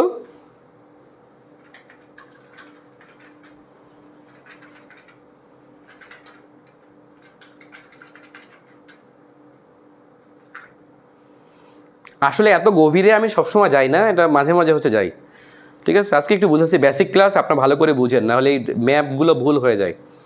আচ্ছা, সবাই বলছে রাশিয়া, ইয়েস। আগামীকাল ক্লাস, আচ্ছা আগামীকালকে বাকি ক্লাসটুকু নিব, তবে আর একটু শেষ করে যাই। তাহলে দেখেন, আর্কটিকের সাথে দীর্ঘতম সীমান্ত আমরা দেখছি রাশিয়ার, এই দেখেন বিশাল করে। নরওয়ের আছে সামান্য, দেখছেন? গ্রিনল্যান্ডের আছে এইটুকু, আর কানাডার আছে এইটুকু, আলাস্কার আছে এইটুকু। সেইটা হলো আর্কটিকের সাথে সীমান্ত। সো দীর্ঘতম সীমান্ত হবে রাশিয়ার, ঠিক আছে? এইটা আর কি। আচ্ছা, ইভেন আপনারা জানেন কি না যে এই বরাবর এই আর্কটিক সার্কেলের নিচের দিকে কিন্তু বরাবর একটা বনভূমি আছে। এই বনভূমিটা শুধুমাত্র, আপনি ভাববেন এত শীতে বনভূমি কিভাবে সম্ভব? এখানে একটা বায়োম অঞ্চল আছে। এই আর্কটিক সার্কেলের দক্ষিণ দিক বরাবর, এই বরাবর একটা পৃথিবীর একটা বিখ্যাত, মানে এই বরাবর আর কি একটা বিখ্যাত বনভূমি অঞ্চল আছে। বলুন তো তাকে কি বলা হয়? এটা হলো তুন্দ্রা অঞ্চলে পড়ছে। এই বনভূমিকে বলা হচ্ছে তৈগা বলা হয়, তৈগা। এই তৈগা পৃথিবীর বৃহত্তম বনভূমি। এখন আমরা ভাববেন আমাজন কেন নয়? আচ্ছা, পৃথিবীর বৃহত্তম বনভূমি কিন্তু আমাজন না। পৃথিবীর বৃহত্তম রেইন ফরেস্ট আমাজন, অর্থাৎ গ্রীষ্মমণ্ডলীয় বনভূমি হচ্ছে আমাজন। কিন্তু পৃথিবীর বৃহত্তম বনভূমি কিন্তু আমাজন না। পৃথিবীর বৃহত্তম বনভূমি হচ্ছে আপনার তৈগা। এখন তৈগা বলতে আসলে এই যে শীত অঞ্চলটাকে জুড়ে একটা বিশাল বনভূমিকে বোঝায়। সেটা শুধুমাত্র রাশিয়ায় না, এই যে রাশিয়ার সাইবেরিয়া অঞ্চল ছাড়াও, এই সাইবেরিয়া অঞ্চল ছাড়াও এটা এই যে স্ক্যান্ডিনেভিয়া অঞ্চলে আছে, ইভেন কানাডায় আছে এবং আলাস্কায় আছে। এই যে জুড়ে এই আর্কটিক সার্কেলের আশপাশ জুড়ে অবস্থিত হচ্ছে পৃথিবীর সবচেয়ে বৃহত্তম বনভূমি অঞ্চল, যার নাম হচ্ছে তৈগা অঞ্চল। অর্থাৎ পৃথিবীর পূর্ব থেকে পশ্চিম দিক পর্যন্ত এটা বিস্তৃত। এবং এককভাবে শুধুমাত্র রাশিয়ান সাইবেরিয়ান তৈগা হলো পৃথিবীর সবচেয়ে বৃহত্তম বনভূমি, অর্থাৎ মোর দ্যান আমাজন। বুঝছেন তো? আচ্ছা, আমরা আজকে মনে হয় খুব বেশি দেরি করবো না, সবাইকে বলবো যে আপনারা পেইড বেসে ভর্তি হয়ে যান। আমরা পেইড বেসে আসলে কী পরিমাণ ক্লাস পাবেন একটু সেটা আমি বলি। আচ্ছা, আমার পেইড বেসে আপনারা এই মুহূর্তে আমার দুইটা পেইড বেস চলমান, একটা হলো বিসিএস লিখিত, একটা হচ্ছে বিসিএস প্রিলিমিনারি। আচ্ছা, বিসিএস প্রিলিমিনারিতে এই মুহূর্তে আমাদের 80% ছাড় রয়েছে, মানে হলো 5100 টাকার কোর্স। মাত্র কয় টাকা নিচ্ছি বলুন তো? মাত্র নিচ্ছি হচ্ছে আমরা 999 টাকা, যেইটা অনেক অনেক অনলাইন কোচিং আছে 20,000 পর্যন্ত নেয়। ঠিক আছে, এই 20,000 টাকা আমরা নিচ্ছি না, মাত্র 999 টাকায় আপনারা ভর্তি হতে পারবেন। আপনি কম্পেয়ার করে দেখবেন যে আমাদের ক্লাসের সাথে অন্যদের ক্লাসের পার্থক্য কোথায়। ওকে, আর এইটা তো অনেক, এখানে অনেকে ভাবতে পারেন যে আমার তো খারাপ স্টুডেন্ট, এত গভীর থেকে আমরা কেন বুঝবো? আসলে এই যে গভীর থেকে আপনি বুঝলেন, এইখানে আপনার যে কত কত কিছু বুঝছেন আপনি চিন্তাও করতে পারবেন না। যখন আপনি এটা ভালো করে বুঝবেন, আপনি প্রণালী বুঝবেন, আপনি পৃথিবীর রাজনীতি বুঝবেন, আপনি পৃথিবীর আবহাওয়া বুঝবেন, মানুষের ইয়া বুঝবেন, পৃথিবীর বায়ুম বুঝবেন, পৃথিবীর বিভিন্ন অঞ্চল আছে না, তৃণভূমি অঞ্চল আছে, সেগুলো বুঝবেন। অনেক অনেক কিছু আপনার একবারে বোঝা হয়ে যাবে। সেই জন্য আপনাকে ম্যাপ বুঝতেই হবে। ওকে, এটা কিন্তু আমাদের ক্লিয়ার হয় নাই। আমাদের দ্বিতীয় অংশ আমরা আগামীকাল রাত 10টায় অবশ্যই এখানে আমরা করব। তবে তার আগে বলি যে সবাই আপনারা পেইড বেসে ভর্তি হয়ে যান। আমার ক্লাসগুলো কেমন হয় আপনি দেখেন, বৈশ্বিক ইতিহাস কেমন আপনি একটু দেখেন, সার্চ দিয়ে আপনারা দেখবেন, দেখে আপনারা ভর্তি হয়ে যান। আচ্ছা, আমাদের এই কোর্সের সাথে ইংরেজি ক্লাস আছে, কিন্তু আপনারা জানেন যে ম্যাথ ক্লাস আছে, যেগুলো হচ্ছে আপনারা লাইভ এবং রেকর্ড দুটোই পাবেন। ঠিক আছে, আমাদের কম্পিউটার এবং বিজ্ঞানের ক্লাস আছে, যেখানে আমি ছাড়া বাকি সবাই প্রায় হচ্ছে বিসিএস ক্যাডার এবং ব্যাংকার। সো আপনারা এই এত কম টাকায় বিসিএস পিলির পূর্ণাঙ্গ কোর্স আপনি কোথাও পাবেন না। আর রিটেন আমাদের শুরু হচ্ছে আগামীকাল থেকে। আমরা রিটেনের পূর্ণাঙ্গ ঘোষণা দিয়ে আমরা শুরু করব। সো রিটেনে আপনারা চাইলে ভর্তি হতে পারেন। আর প্রিলি এবং রিটেন যদি কেউ একসাথে ভর্তি হন, তাহলে মাত্র 1800 টাকায় আপনারা ভর্তি হতে পারবেন এই মুহূর্তে। মিনিমাম 7000 টাকা ফি আগে ছিল, যেটা বর্তমানে মাত্র 1800 টাকায় আপনারা ভর্তি হতে পারবেন। এটা আগামীকালকের জন্য আমাদের অফার রয়েছে। ওকে, আজকে আমরা দেখাতে করবো না, আপনারা সবাই আমার বইগুলো কিনবেন। আমি আবারও বলি, এই মুহূর্তে আমার 7টা বই পাওয়া যাচ্ছে। আজকে প্রচুর অর্ডার পেয়েছি, প্রায় 50টার মতো অর্ডার পেয়েছি আজকে। যারা নিচ্ছেন বেশিরভাগ হচ্ছে একসাথে আমার এক সেট বই নিচ্ছেন, অর্থাৎ জিকে ম্যানুয়াল, সংক্ষেপে অনেকে বলে, গ্রন্থ সমালোচনা, বাংলাদেশ আন্তর্জাতিক এবং বাংলা কোষ, এই কয়টা বই 2300, ও আরেকটা আছে রিসেন্ট হাইলাইটস। এই 7টা বইয়ের দাম হচ্ছে আমাদের 2330 টাকা। এই মুহূর্তে অফারে হচ্ছে 1999 টাকা। সো বই ভর্তি এবং যে কোনো সংক্রান্ত তথ্যের জন্য আপনারা কমেন্ট করবেন অথবা ইনবক্সে আপনারা নক দিবেন। ভালো থাকবেন সবাই, দেখা হবে আগামীকাল রাত 10টায়। এই ম্যাপের দ্বিতীয় অংশটিকে আমরা ক্লাস নিব। সো 1 তারিখ থেকে কিন্তু আমাদের বেসিক ক্লাস বাদ দিয়ে মূল কোর্সের ক্লাস শুরু হবে। সো মূল কোর্সের ক্লাস কেমন হয় সেটা আপনার ডেমো ক্লাস দেখে করতে পারবেন। সো ডেমো ক্লাস দেখতে হলে এই ভিডিওর নিচে আপনারা লিখবেন ডেমো ক্লাস চাই, লিখলে তাদেরকে আমরা লিঙ্ক দিব। মিনিমাম 10টা 20টা 30টা ক্লাসের লিঙ্ক দিয়ে দেবো। বাই বাই, আল্লাহ হাফেজ, গুড নাইট।